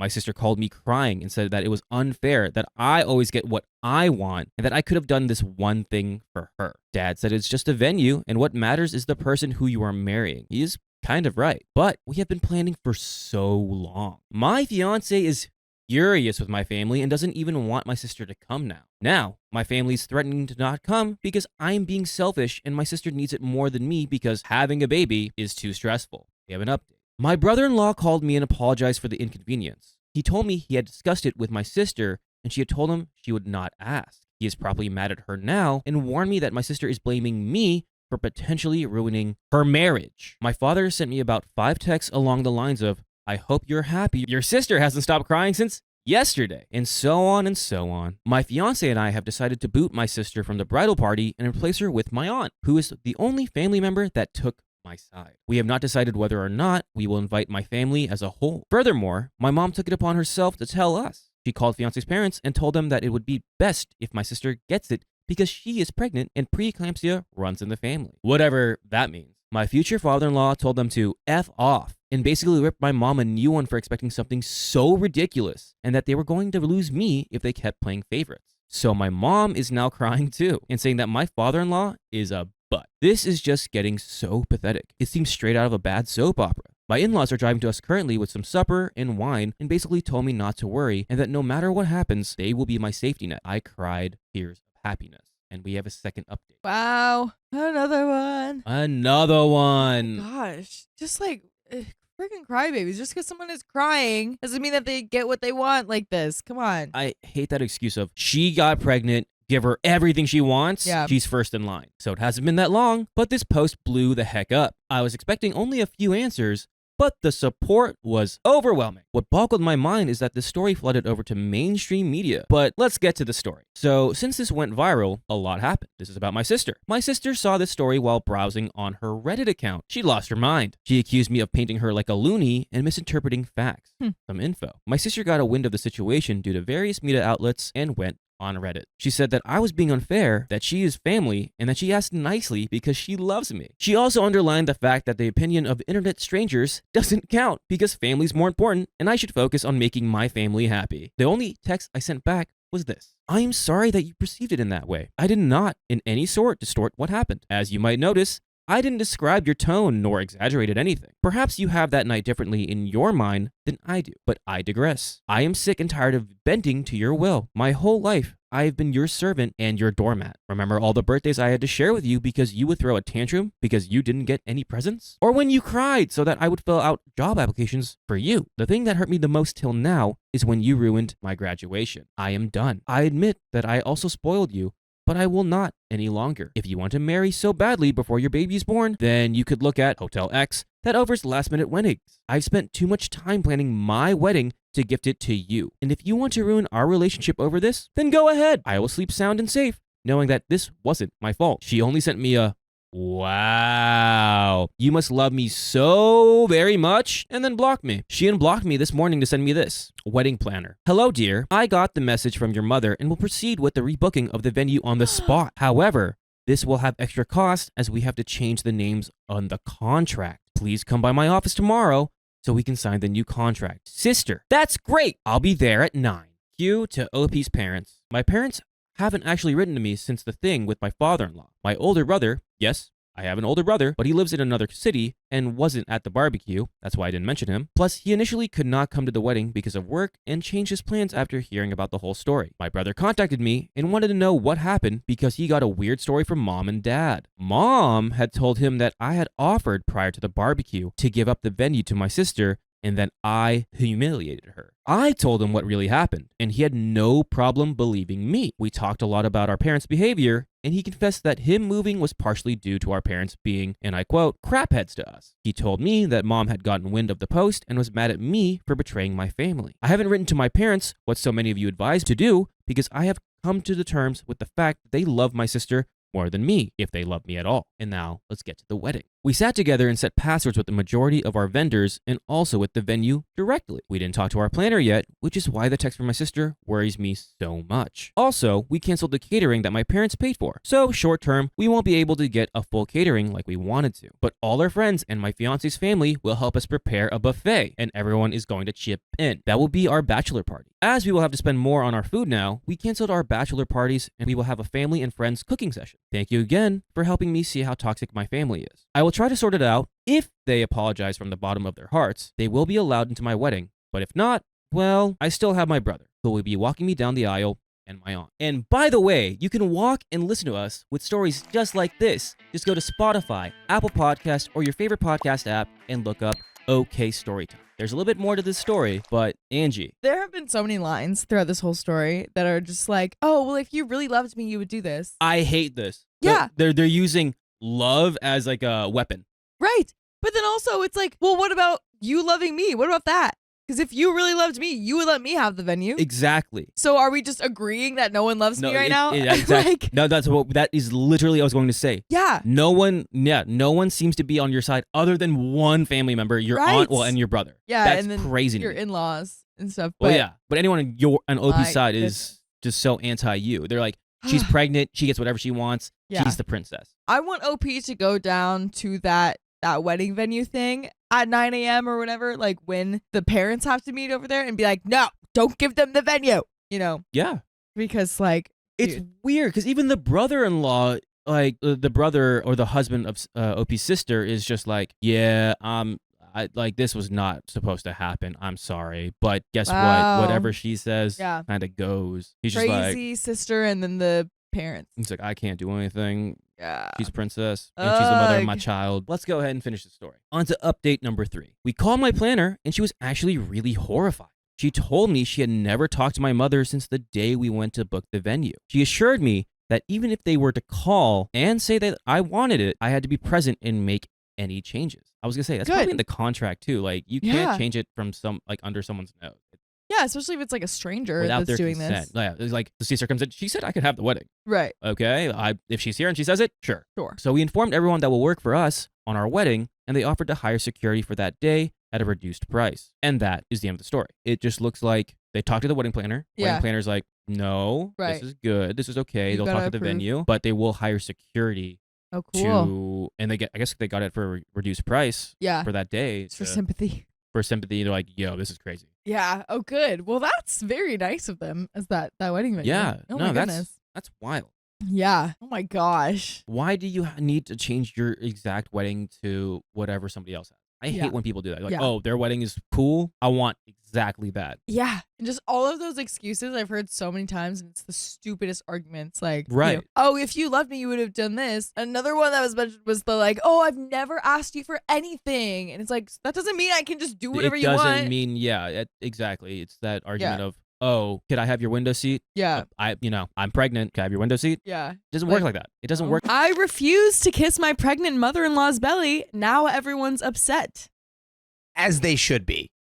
Trigger warning, this story is going to talk about miscarriage and accidents. So, this is going to sound very weird, but it is what it is. My husband, Jason, 24 male, was born to his mother, Luna, 42 female, when she was 18, almost 19, out of her first marriage. Now, Luna is from a rich Italian family out of Seattle, where people sound like they're from Frasier. So, even though that marriage collapsed after Jason's birth, they didn't really struggle in the conventional sense, but they're really, really close to each other. Like, he and she do Tom Brady kisses with each other. She does it with his sister too. By the way, this comes from Prego Mother-in-Law, and if you want to submit your own stories, go to the r/OK Storytime subreddit.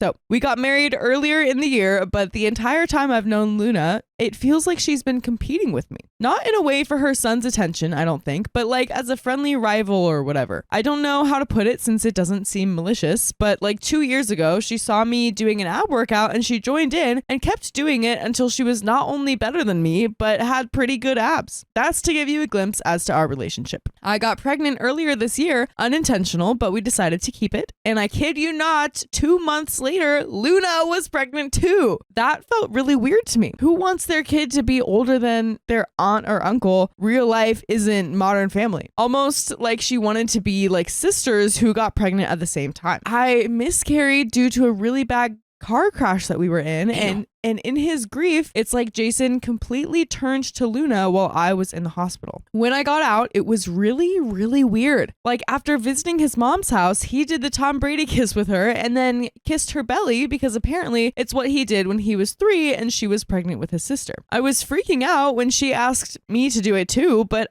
I did it to just avoid causing a fight. Since then, I have left his mom's house early whenever we go, making up some excuse or another to avoid the belly kisses. But have had to do it like 3 more times. She is 6 months pregnant now, and yesterday we visited her house. There, she showed us a picture of when she was 7 months pregnant with her daughter, Rhiannon, 21 female. They were of her tasteful, but some were of her and my toddler husband kissing her pregnant belly. She told us she wanted to do this again, same style, and my husband agreed. Apparently, Rhiannon agreed to do it too. She wants me to do it too, since I'll be the mom of her future grandbabies. I gave a non-committal answer, and when we got home, my husband argued with me on giving his mom false hope, telling me it was an a-hole thing to just not say yes.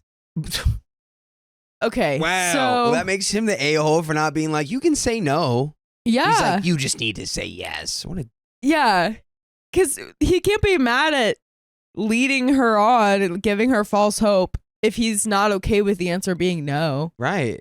Like, what? This is just weird. Weird. And yeah, she's totally allowed to feel uncomfortable about any and all of this Yes. and not want to participate. You know, I think it's fine for like a mother to be like, you know, in front of her like little children. I think it's like, you know, whatever. It's just nature and everything. Whatever, yeah, it's but- beautiful or whatever. But as an adult, It's like, not beautiful anymore. It's It's not weird. the same. It's not the same. Like if my future mother-in-law asked me to do that, I just had to be like in a picture kissing my naked mother-in-law's belly. That's a little weird. I Yeah, wouldn't dude. be okay with that.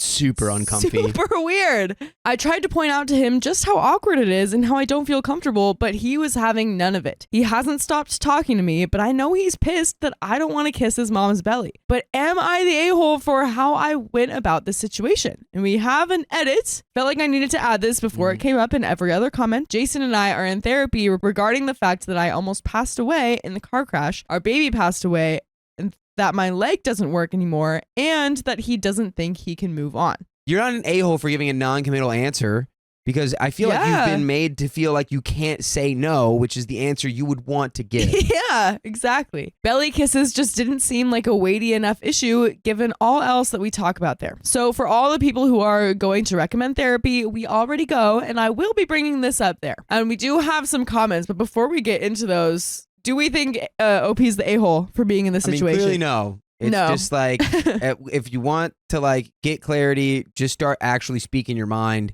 Yeah. and then see how they react. Yeah, absolutely. So, comments. Number 1 says, wow, never thought I'd have to say this, but not the a-hole for wanting to kiss your unclothed mother-in-law's stomach. Commenter number 2 says, I can't get over the fact that mother-in-law is making her daughter do this so soon after the tragic loss of her own baby and with all of the injuries that she suffered in the accident. Rather sickening. OP responds, the only good thing about my leg being like 95% non-functional is that he doesn't pressure me at all to go to her house when he wants to. Well, that's nice, I guess. Silver lining. Silver lining. If you ask why I still go, well, I do if he's had a crap day himself and would rather be by his side.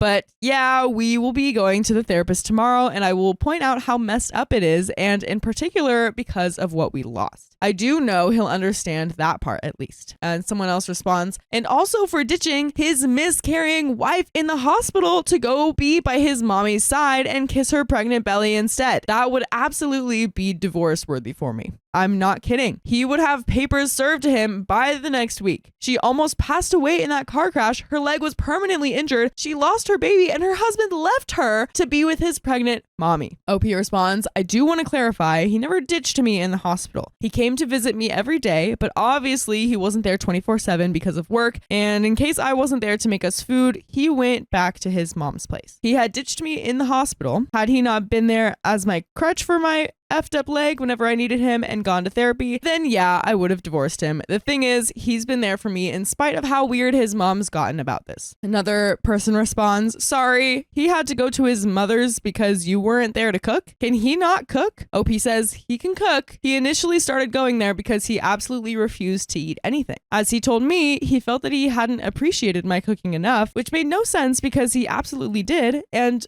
almost losing me made him feel like he didn't deserve food. Oh, wow. But obviously a man has to eat, so he started going to his mother's. I'm guessing his sister told her and she made him come over. And he just latched onto her there in his grief. He still absolutely came to visit me every day. But yeah, I didn't want to go into that much detail, but I made him sound like a dunce. Yeah. Made a little oopsie, made it sound like your husband abandoned you at the hospital. Yeah.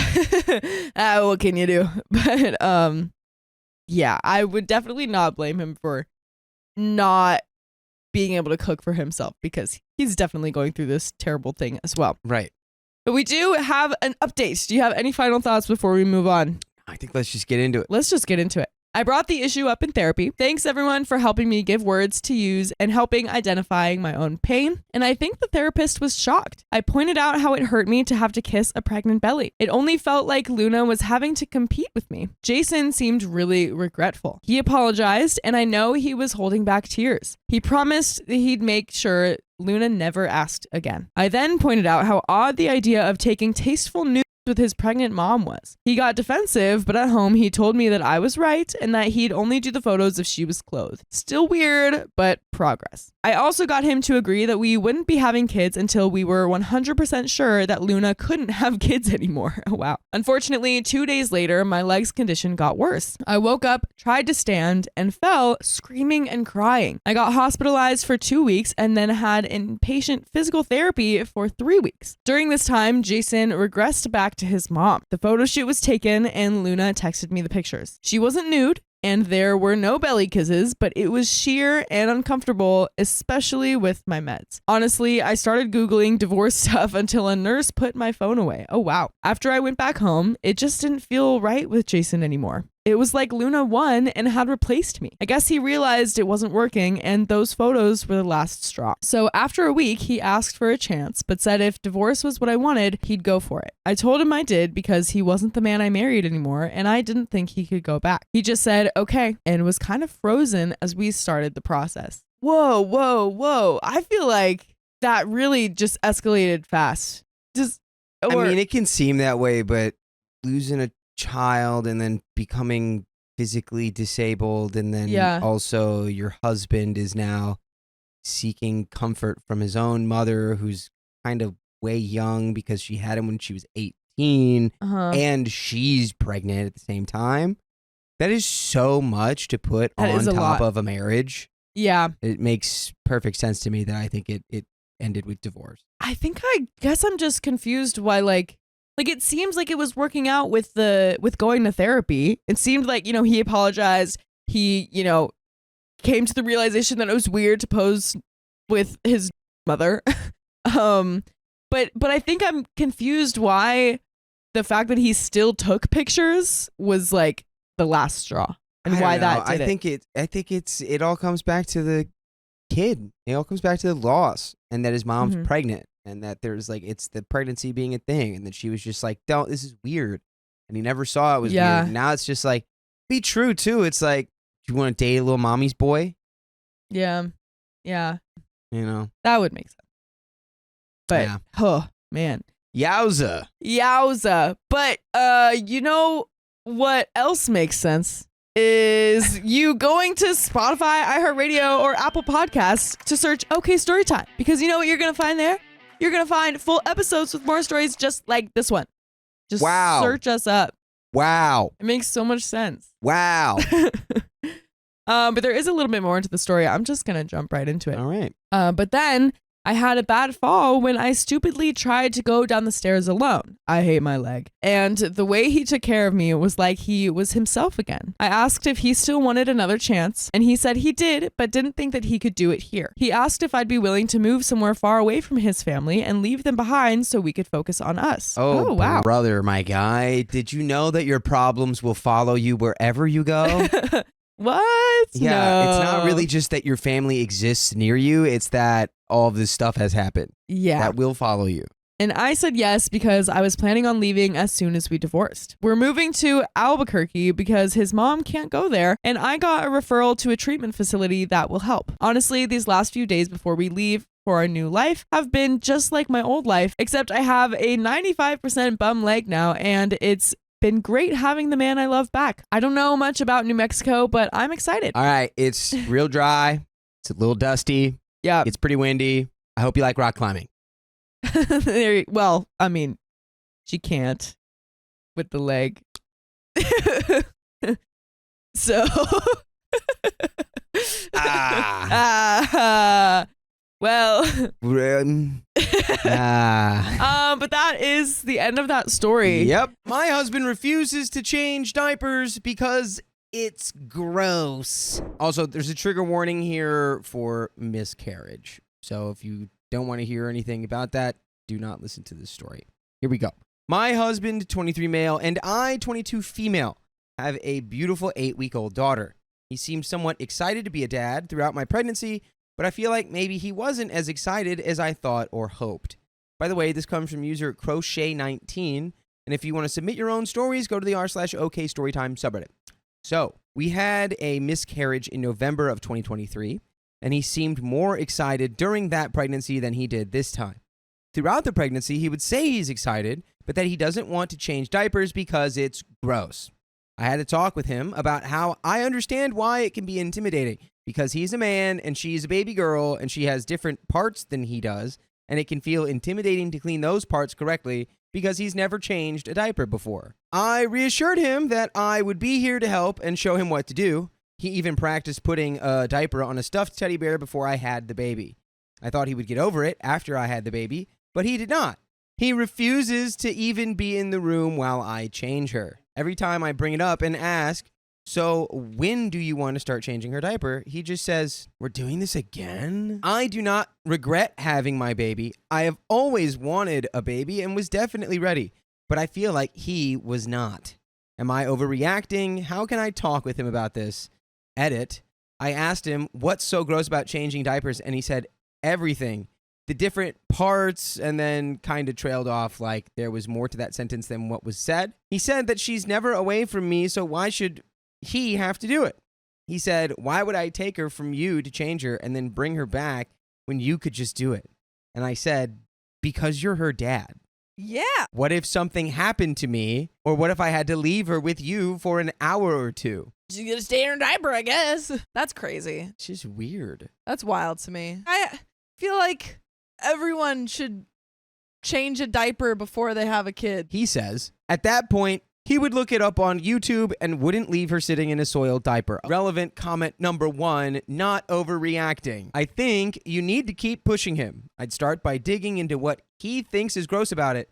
Touching the poop, the smell, the female parts. Talk about what would he do if you were incapacitated and the options were to change the diaper himself or have her physically harmed with a rash. What would he do when you get sick and need more rest? If he's willing to try, will he stay in the room while you do it as a first step? What? Then do it with you watching as another baby step? Or does he refuse to be in the room at all? If he won't try, I think I would insist on therapy. You can't just opt out of parts of parenting that are essential to a baby's health. OP replies, I have mentioned the incapacitated part, and he acts like, oh, that'll never happen. But you never know what would happen. You should just, you know how like people will take videos of them pretending to pass out in front of their dogs Yeah. to like see what their dogs will do? Do it. Oh, good, great heavens! Pass out mid-diaper change. Yeah, and then be like timed. And he's just going to leave. He's just going to walk out of the door. He's like, I'm going to go get groceries. I don't know what else to do. You're like, I don't know, she'll come too. I got to wash the car. I'll keep pushing him and try to get him to at least stay in the room and then move forward from there. Comment 2, I think he underestimated what it means to be a dad. This is just the beginning of him getting out of his responsibilities. You'll see this more and more as time goes on. The best way is to make him do it. Leave the house for a couple hours. He'll be forced to change her. OP says, my only concern with forcing him to do it is that he won't do it well or correctly, and she'll end up with a rash or a UTI. Has OP's husband held the baby recently? OP says he holds her for me sometimes so I can get a few things done or so I can eat a meal in peace. But up until recently, he didn't hold her because he wanted to, only because I asked him to. I don't know, send him to some classes. Like, take him to some of those, like, daddy-daughter, I don't know, daddy-child classes where they teach you all this stuff. Take him to the place where they knock a little sense into you. They go, change your daughter's diaper! Pow! And they hit you with the little red squeaky hammer like, bink! And then you're like, I like being a dad now. I fussed at him about why he doesn't hold her and asked if he even loved her. He said, of course he does, and then started making more of an effort to hold her. I exclusively breastfeed, so nobody will be able to feed her except me, unfortunately, because she won't take a bottle. OP explains the background on her marriage and kids. We got married in February 2022 and started talking about kids in December of 2022. I'm a stay-at-home mom, and he works 12-plus hour shifts, so he feels like I should take care of the baby and the house, like laundry, dishes, cooking, cleaning. And he does all the maintenance, like if something on our vehicles needs fixing or needs an oil change or if the sink has a leak or something. Other than him doing maintenance and outside chores like cutting the grass, he is useless. If I ask him to help with the inside chores like cleaning the bathroom, he'll do it, but only after he complains first. Is OP's father-in-law in the picture? Did he teach OP's husband the life lessons when it comes to raising children? OP says his dad is not in his life. He has never met his father, and I think that's part of the problem. He has no father, therefore no role model for what a dad should be. And there is an update before we get into it. Yeah. It seems like they've got like the stereotypical, like quote unquote classic arrangement where it's like she's doing all the chores at home and he's working and fixing anything that needs fixing. 1950s. How do we feel about the dynamic? The thing is that if she was a housewife and he was off the job, doing a job, but knew how to take care of his child, and that arrangement worked for them, totally fine. But the thing is, you are not a babysitter for your... honestly, you're really not a babysitter for your child because you'd be terrible as a babysitter. You don't even know how to change a child's diaper. It's like, you can't even, when mothers are like, oh yeah, he babysits, like, the kids. It's like, you couldn't even do that because you don't know how to take care of your child. Yeah, there's a striking level of incompetence when it comes to being able to just take care of the kid, it sounds like, which is, you can't do that. Even if you guys agree, it's like, well, you'll be the stay-at-home mom and you'll do chores and I'll work. Yeah. You still have to be able to take care of your child. Exactly. It's not like, oh, I don't do the dishes. It's like, no, you have to know how to change your kid's diaper. You know what it's like? It's like, okay, story time. Dakota and I are hosts, but we're being trained to be producers. Because if Keon can't be here, we got to step up. If we didn't know how to do it, then we'd, be useless. Well, we have an update. So I read all 416 comments on the previous post. You read all those? You all collectively agreed that I was not overreacting and that my husband is a crappy father and husband, that I married a loser, and that I should leave if he doesn't change his ways. Pause. Whoa, whoa, whoa. Let's see where we go. Let's see if we can fix it first. So, after he got home from work last night, the baby needed to be changed. I asked him to come into the other room and simply observe while I changed the diaper, and he agreed. Masterclass. This is a masterclass. Welcome to Diaper Masterclass. Today we're going to be changing the baby's diaper. I said he could observe a few diaper changes, and then when it was just a plain pee diaper, I'd let him know that it was his turn. Once again, he argued about not wanting to change diapers. Suck it up, Buttercup! I told him he will eventually have to suck it up because he's a parent now. And if he didn't want to be a parent, he shouldn't have agreed to become one. He said he didn't want to be a dad as bad as I wanted him to be, and that he only got me pregnant because I wanted to be a mom so bad. That's an inside thought, buddy. I reminded him he was the one who got the conversation about kids started several years ago when he said he wouldn't mind having a kid. He said, yeah, I wouldn't mind. ... them. I wouldn't mind them. I wouldn't take care of them is what I meant. I then cut him off and said, but you only want the fun parts and not any of the gross non-fun parts. I told him I'm on the verge of being burnt out and I feel like a married single mom. He said I was bashing him, and I said I wasn't bashing, simply pointing out the obvious. Then I left the room because the baby was crying to be fed. He joined me in the other room a few minutes later to apologize and restated that he just doesn't want to change diapers. I asked him what is the issue with him changing diapers, and he said he feels like a man shouldn't change little girls' diapers. I'm sorry, what? That's your daughter. He then goes on, he says he is afraid people will see him as a PDF file. I said, nobody will see him as that because that is his child. It would be different if he volunteered to change a little girl that wasn't his child. I told him that he should start sooner rather than later because the diapers won't get any easier. They will only become nastier. In the end, he agreed to observe a few diaper changes to learn what to do and then start with pee diapers and maybe eventually change poopy diapers. He seems to have a serious issue with the poop part, but I told him we could get some rubber gloves and some masks and put peppermint oil on the mask so he won't have to smell it. One of you recommended the peppermint oil on the mask. Good idea, by the way. I will be asking him to join me for every diaper change between the time he gets home from work and the time we go to bed. Since I am a stay-at-home mom and he works, I won't ask him to get up during the night unless he just wants to. I know some or most of you will probably not like that, but for now, that is what we will do until he gets comfortable with daytime diaper changes. In a few days, on a night where he doesn't have to work for the next day, I will ask him to get up and join us for the midnight diaper changes. I hope he will change and become a more active parent in our baby's life. To all of you who said I should leave because being a single mom is better than being a married single mom, I would rather be a married single mom who doesn't have to leave my baby with a stranger and go to work. I will keep pushing him and working on him to make him a more active parent.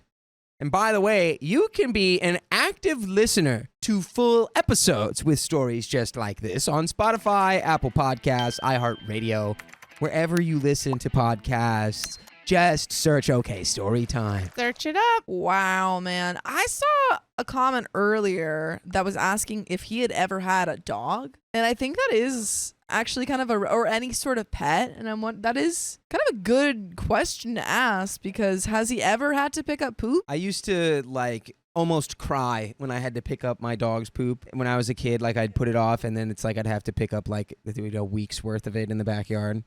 And it was so gross to me, I'd be like, bleh, and then be like, I was just psyching myself out. But yeah, I was also 9. Yeah. This is a grown man. So you don't really get the same level of a pass for that anymore. And also, the thing is, diapers are pretty easy. You just throw it out. There's a little bit of story left here. Let's get in on it. I know we are too young to be having children, but I felt like I was more than ready. Oh my God, what are ages? Husband's 23, OP's 22. Old enough to not be oh my God, I can't change the underwear diaper because it's so weird and smelly. But I'm saying he's behaving like a 23-year-old who became a parent way too soon. My older sister is special needs to the highest degree and has to wear diapers. So all my life, I've been changing diapers. Oh, so you're like a pro. Opie's like, you've come to the right masterclass. I've helped several family members with their babies from newborn to age 2 to 3, so I have helped raise several babies, 6 babies. So I know being a mom was all I've ever wanted. I was just waiting for him to be ready, and I thought he was, but I guess not. Thank you for reading this update and the original post. I appreciate all advice and help. I apologize for my crap show of a life, LOL. We have some commenters. Right, because he seems like a better option than a stranger. FYI, working moms don't drop their kids off with... Guys, stop advocating their children. He can't change poo-poo diaper, and he works all day. He's a child. He's going to get better. I don't think the answer here is divorce because it is, she's right. She would have to go work. Obviously, this isn't a great marriage right now, but I think it would probably be harder for her if she got a divorce. I hope for your sake he gets better, but I hope for your daughter's sake you can find the strength to do what you need to do if he doesn't. OP downvoted, probably because they're I won't divorce my husband immediately. Well, I don't know anyone who works at a daycare, so in my opinion, it would be a stranger. One of the local daycare facilities where I live just had several people get arrested for giving infants Benadryl to make them sleep during nap time. What? Yep, that's cool. I don't have any family members I trust that can watch her. Everyone I trust works. Plus, she's exclusively breastfed and refuses bottles. So until further notice, I can't leave her with anyone, even her dad, because they will have no way of feeding her. If you are breastfeeding only, says another commenter, hand him the baby after she eats. He needs to know how to burp her as well. If you do any bottles, let him feed her. Babies can be gross, but taking care of them is how we bond with them. Very good point. He doesn't know how much he would regret missing out on that. Like when you leave them alone together and all she does is cry for mom for 3 hours straight. OP says he does better at burping her than I do, actually. I always joke that it's because his hands are bigger than mine and cover more surface area on her little back. I usually hand her off to him to burp her unless it's the middle of the night and he's asleep. Is it possible that OP's husband may have some kind of disorder? OP says, yes, he does have OCD. That is a relevant point. How did we get that at the very end of the story? We're learning that he literally has OCD. Why didn't we know that? It's still a necessary thing that he needs to do if he's going to be a parent, but is so relevant. Commenter 3, I'm just saying, it would be very hard for me to still respect my husband if I had to baby step him through something as simple as changing diapers. You're acting like his mom. I'm sorry, this is a comment in reply to the fact that he has OCD. He's just like, I'm just saying. I'm just saying. Has he had to deal with anything difficult ever? What is his plan if anything happens to him? Does he even have life insurance? Do you even know where to find blah, blah, blah, blah, blah, blah. OP says, we have an accidental death and dismemberment policy on him because he drives a motorcycle. My mom has had a life insurance policy on me for years, so we're both covered as far as that goes.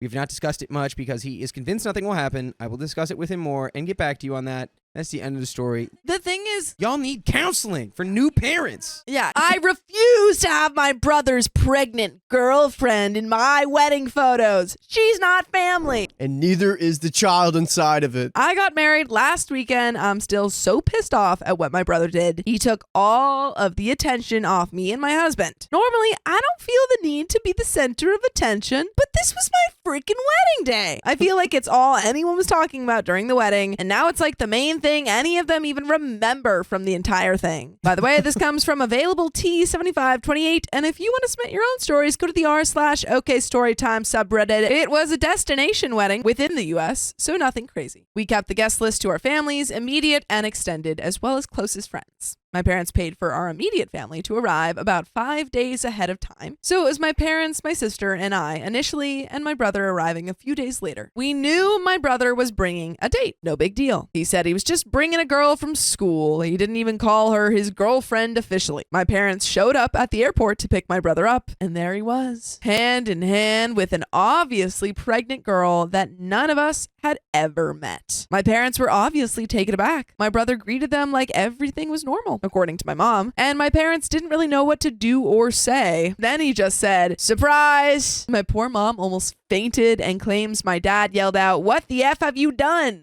He introduces us to this girl, but doesn't clarify if she's his girlfriend and doesn't give us much info at all, really. It was very weird. It was obvious that she was uncomfortable. She said she wasn't feeling well and needed to go lie down after the flight. So at dinner, it was just her family as she was resting. We were all awkwardly sitting around the table eating dinner, barely saying a word. My mom finally says, brother's name, "Is that your baby?" By then, we all assumed it was, but my mom needed confirmation. The lack of any real explanation or details from him up until then was just odd. He admitted it's technically not his baby, but he's in love with her and intends on being a father to the baby anyway. The actual father isn't involved and doesn't want to be, and if they get married, then he can adopt the baby, so he'll legally be the father. She's living with him, and none of us knew this either. He's been her main support person throughout the entire thing. She's 28 weeks, well, 29, since this was over a week ago. I think this was worse than what we had all assumed. So in love with her that he's going to take on the responsibility of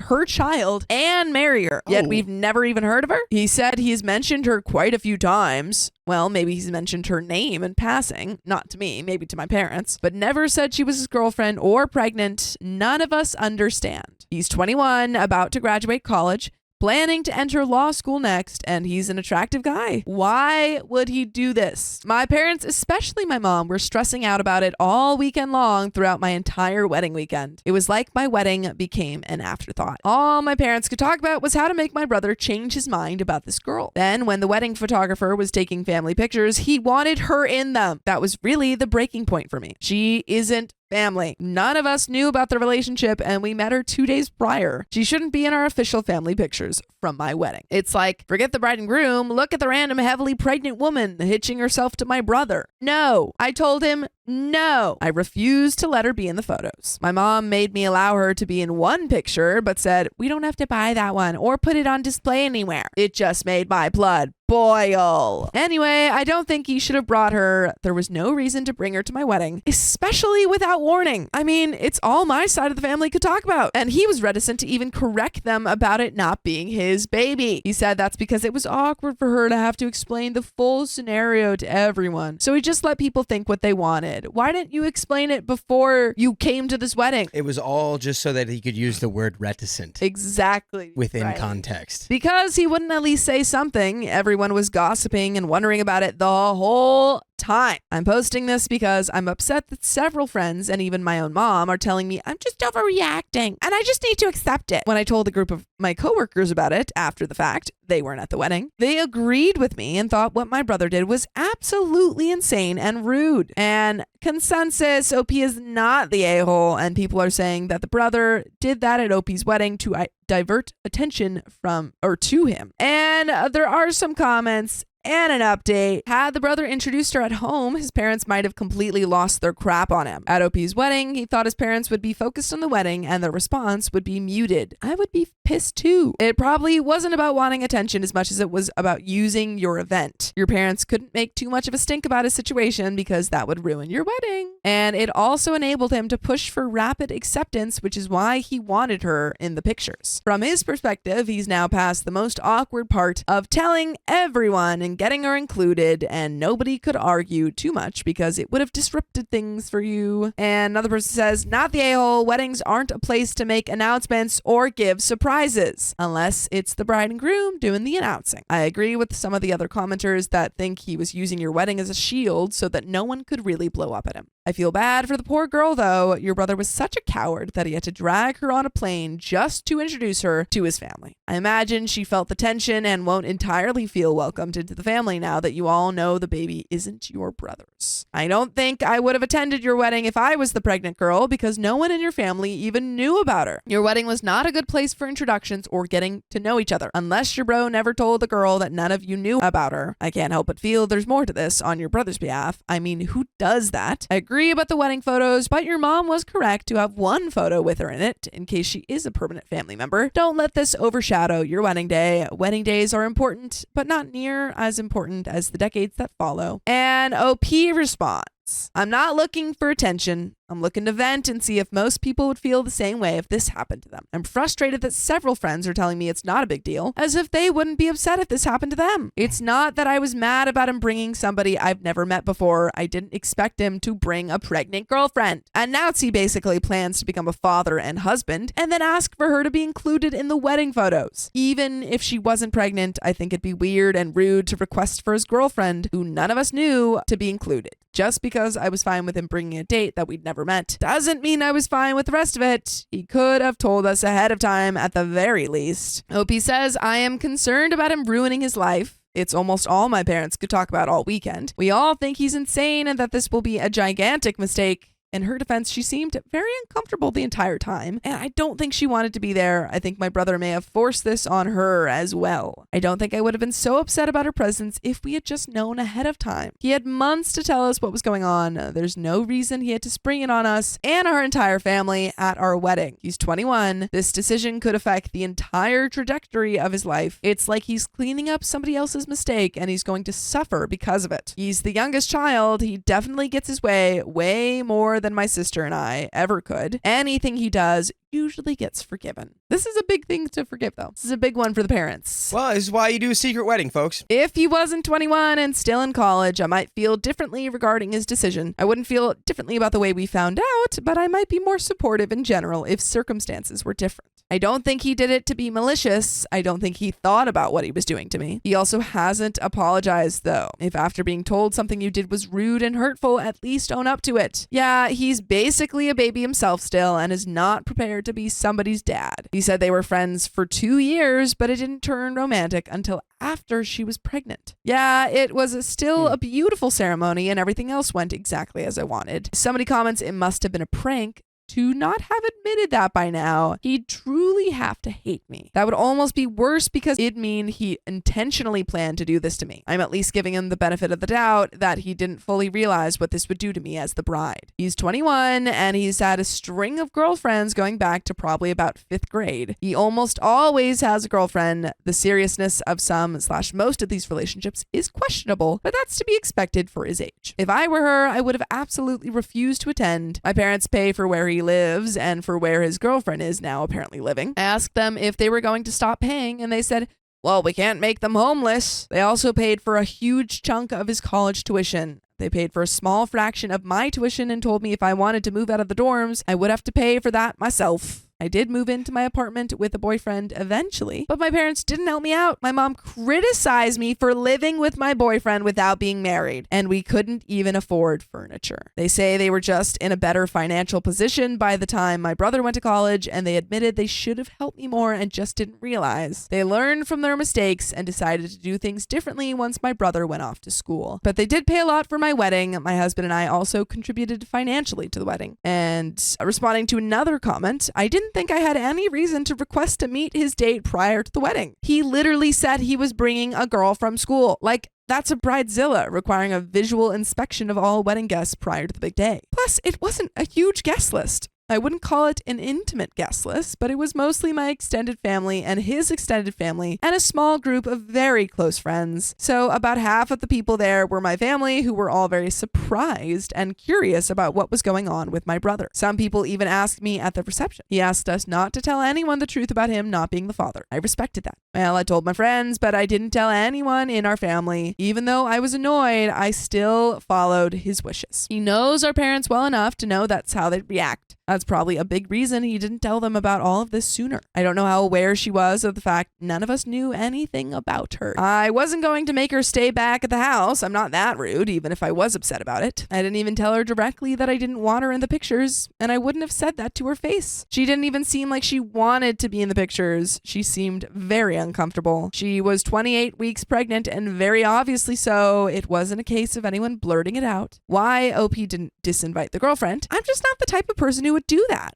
I also didn't tell her directly that I didn't want her in the pictures. They don't want him to make this decision and derail his whole life about her brother. If they stop paying for where he and now she lives, it would make things considerably more difficult for him, and maybe he might wake up. As it is, he's already hitting that he may delay law school because of this. He's graduating in a few months. He was planning to go to law school immediately following, but now he's hinting that he'll delay that since he obviously will need to have a full-time job to support a baby. Oh, and she took a leave of absence from school due to her pregnancy, so he'll need to support her while she goes back. He hasn't outright said he's going to delay his plans, but he's dropped several hints. He can't even fully support himself now. My parents pay for much of his life. So if they continue to do that, they'll be paying for this girl and her baby too. It's not fair to do that to our parents. The thing is, it's almost all my mom could talk about for this entire weekend. So now she's telling me to just try and get over it. Not my brother's decision. She's still in knots over that, but the way he announced it. Part of the reason I'm so upset is that at every turn, my mom was fretting and crying about it to somebody. There were 86 guests. Both of my siblings were invited to bring a guest. My sister brought her girlfriend, who we already knew would be coming. I only felt it fair to allow my brother to bring a date if he wanted. He had a very casual girlfriend at the time I told him that, and they were no longer together by the time official invites went out. I wasn't going to take back the invite for a guest, and I really wasn't bothered by the idea of him bringing a random girl just for a good time. I didn't think I'd have to check first. Is she visibly pregnant? Are you planning on telling everybody you're getting married and having a baby at my wedding? Actually, he does have a relationship with all of us, but we don't all live in such close proximity that we're physically seeing each other for Sunday dinner. I live about 35 minutes away from my parents. My sister lives in another state. My brother attends college in another state. We have a family group chat. We video chat. We all have social media and follow each other there, but my brother has never been one to post a lot of personal things there. He didn't come home for Christmas this year, though, which was a hint. Even as adults, we've all come home for Christmas every year, slept in our parents' house on Christmas Eve, act like little kids again. We were all really bummed that he wasn't there. Of course, we talked to him throughout Christmas and we all sent him gifts, but now it makes a lot more sense. He was actually with her at her family for Christmas. Heck, Christmas would have been a better time to spring this on us than at my wedding. I saw him once back in the fall. He had come home for something. My mom was getting an award that's a pretty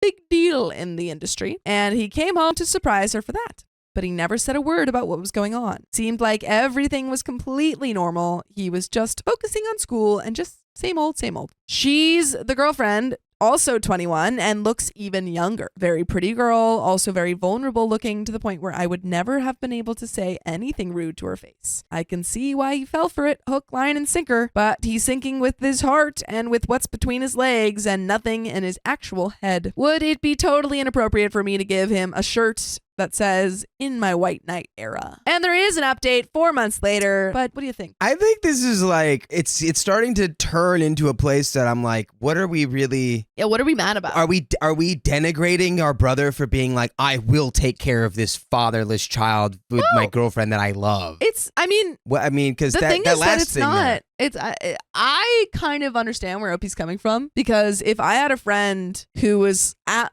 that age, like very young, and said, "Oh, I just found out this girl that I was like, I don't know, maybe they were casually, we don't really know how their relationship started, but she's pregnant." He starts falling in love with her, and he's like, "Yeah, I'm gonna become a father. I'm gonna take care of her child. That's not mine." I probably, as that person's like close, either family member or friend or something, would be like, "Have we thought this through?" That is true. Do you know what goes on with like children? Do you know how much you're gonna have to, pay? How much time you're gonna have to put into that child? Sure, but like this still feels like the root of it is it's like, well, if I had a child, my parents wouldn't help me like that. It's also why OP needs to talk to her parents. I think I was riding high on wedding hormones and center of the universe vibes at the time, but I've slowly come down to earth in the many weeks since I've last posted. I let my worry about the gossip about my brother and his girlfriend get in the way of me enjoying my day. And there's no way to go back and change it. I also realized that I should have just agreed to do one photo with his girlfriend included. One photo wouldn't have been important, and it didn't have to be considered the official photo of me and my family that I put in my wedding album or hung on the wall. Instead, I chose to be a witch to somebody I was meeting for the first time and who already felt very uncomfortable. For many weeks after my first post, I was sure I was not the a-hole. My high has deflated, and I've talked to my brother about it. We both came to the conclusion that in our family, we haven't really learned how to have difficult conversations about things that we knew might make somebody else uncomfortable. That's why I couldn't calmly voice my feelings to my brother on my wedding day and instead acted like a spoiled child. It's also why instead of having normal conversations with our parents to let them know that he was dating somebody who was pregnant by somebody else, and that he was going to be raising this baby as his own, he panicked and decided to just announce it without actually having to voice it to them at all. And my wedding just so happened to be the first occasion he had to do so. I don't think he meant to hurt. Several people have asked me about an update on my brother and his girlfriend. Well, she's his wife now. They got married. They're still together, living together. We've gotten to know her a little better, and she's not as bad as we all wanted to make her out to be. I'm sure she's not. I'm sure she's lovely. No, that's not the point. Again, it's less about how lovely she is or how great the baby's gonna be. It's like, he's a baby. Right. If he doesn't have income, he can't raise a child. I think she genuinely loves my brother, and my brother loves her. She just so happened to be pregnant when they met, and they both acknowledge it's a bit unusual. My brother is the type who brings all the stray animals home, so I think we all sort of worry that he just felt bad for her and wanted to help her and protect her. But I think it's more than that. I went to her baby shower. She seems perfectly normal and nice and really crazy about my brother. The baby was finally born at 41 weeks, and of course my brother was there. The baby is several weeks old now. Half the time I forget that the baby isn't actually my brother's baby and isn't actually related to us by blood. After my wedding, my parents started to get more concerned about the whole situation with my brother. My mom became the most judgmental one. My brother talked to our dad and eventually got him to realize that my brother is an adult and he's gonna do what he wants to do. Eventually, my dad was like, "You're right, and I'd rather just support you here." My mom couldn't get on board. She wouldn't let herself even give his girlfriend, now wife, a chance. She's convinced herself that my brother was just being manipulated and taken advantage of by this evil woman. She told everyone that too. But I have to tell you that you can listen to full episodes of stories just like this. Just go to Spotify, Apple Podcasts, or iHeartRadio and search up OK Storytime. So things were sort of tense because I felt somewhat in the middle at this point. But now my mom has been the only person to babysit since the birth. Good job. It's like she saw the baby and forgot about everything, and she's all buddy-buddy with his wife now. Okay. So before the baby was born, that's when the mom was like, "Nah, this evil woman took my son away." And then she saw the baby and she was like, "Oh, she says, "Ooh, baby. New son. New son. Yay. I'm shocked that this woman has decided not to completely cut my mom out of the baby's life altogether, but perhaps she's a bigger person than all of us. And OP says, my brother has a big heart and can't resist helping someone who he determines is in need. We worried about whether he was genuinely with her because he was in love with her, or if he was with her because he felt bad about her situation and had convinced himself he was in love with her. This is how we sort of looked at the situation previously. Not currently. And I wasn't comparing her to an animal, but honestly, animals are better than humans anyway. I didn't have to come back here and admit to anything. Nobody is forcing me to admit it. I've received several messages asking me for an update and finally decided to post one admitting the truth as I see it now. I'm not comparing her to a stray animal. I was only trying to explain that my brother likes to rescue things and the entire situation was just odd to all of us at the time. OP was just using a little allegory. That's all. Just a literary term. English major. Those are thoughts I previously had, and I admitted I was previously the a-hole. I don't really remember what I responded to most people, and honestly haven't gotten back to reread it because it's a bit too embarrassing now. Editor's note, that's what I'm here for. It wasn't the fact that she was pregnant. It was the fact that until the wedding, nobody in our family even knew she existed, let alone met her. She was also pregnant with somebody else's baby. But like I've said, I admitted I was the a-hole. And that is the end of the story. Wowee zowie. It feels like OP did a lot of inner, work. And it seems like her relationship with her brother is pretty strong right now. I think that's really all you could do given the context that we had, because it's like all the events had already happened. Now all you can do is like process it and how do I move feel through about it in what a I healthy did? way. Mm-hmm. Yeah. I honestly didn't think you were really the a-hole in that first half, but it seems that you had a lot of anger and stuff that you didn't like about yourself, and so it's good that you processed that. Well, if you love us, make sure to subscribe. We love you, And see you tomorrow!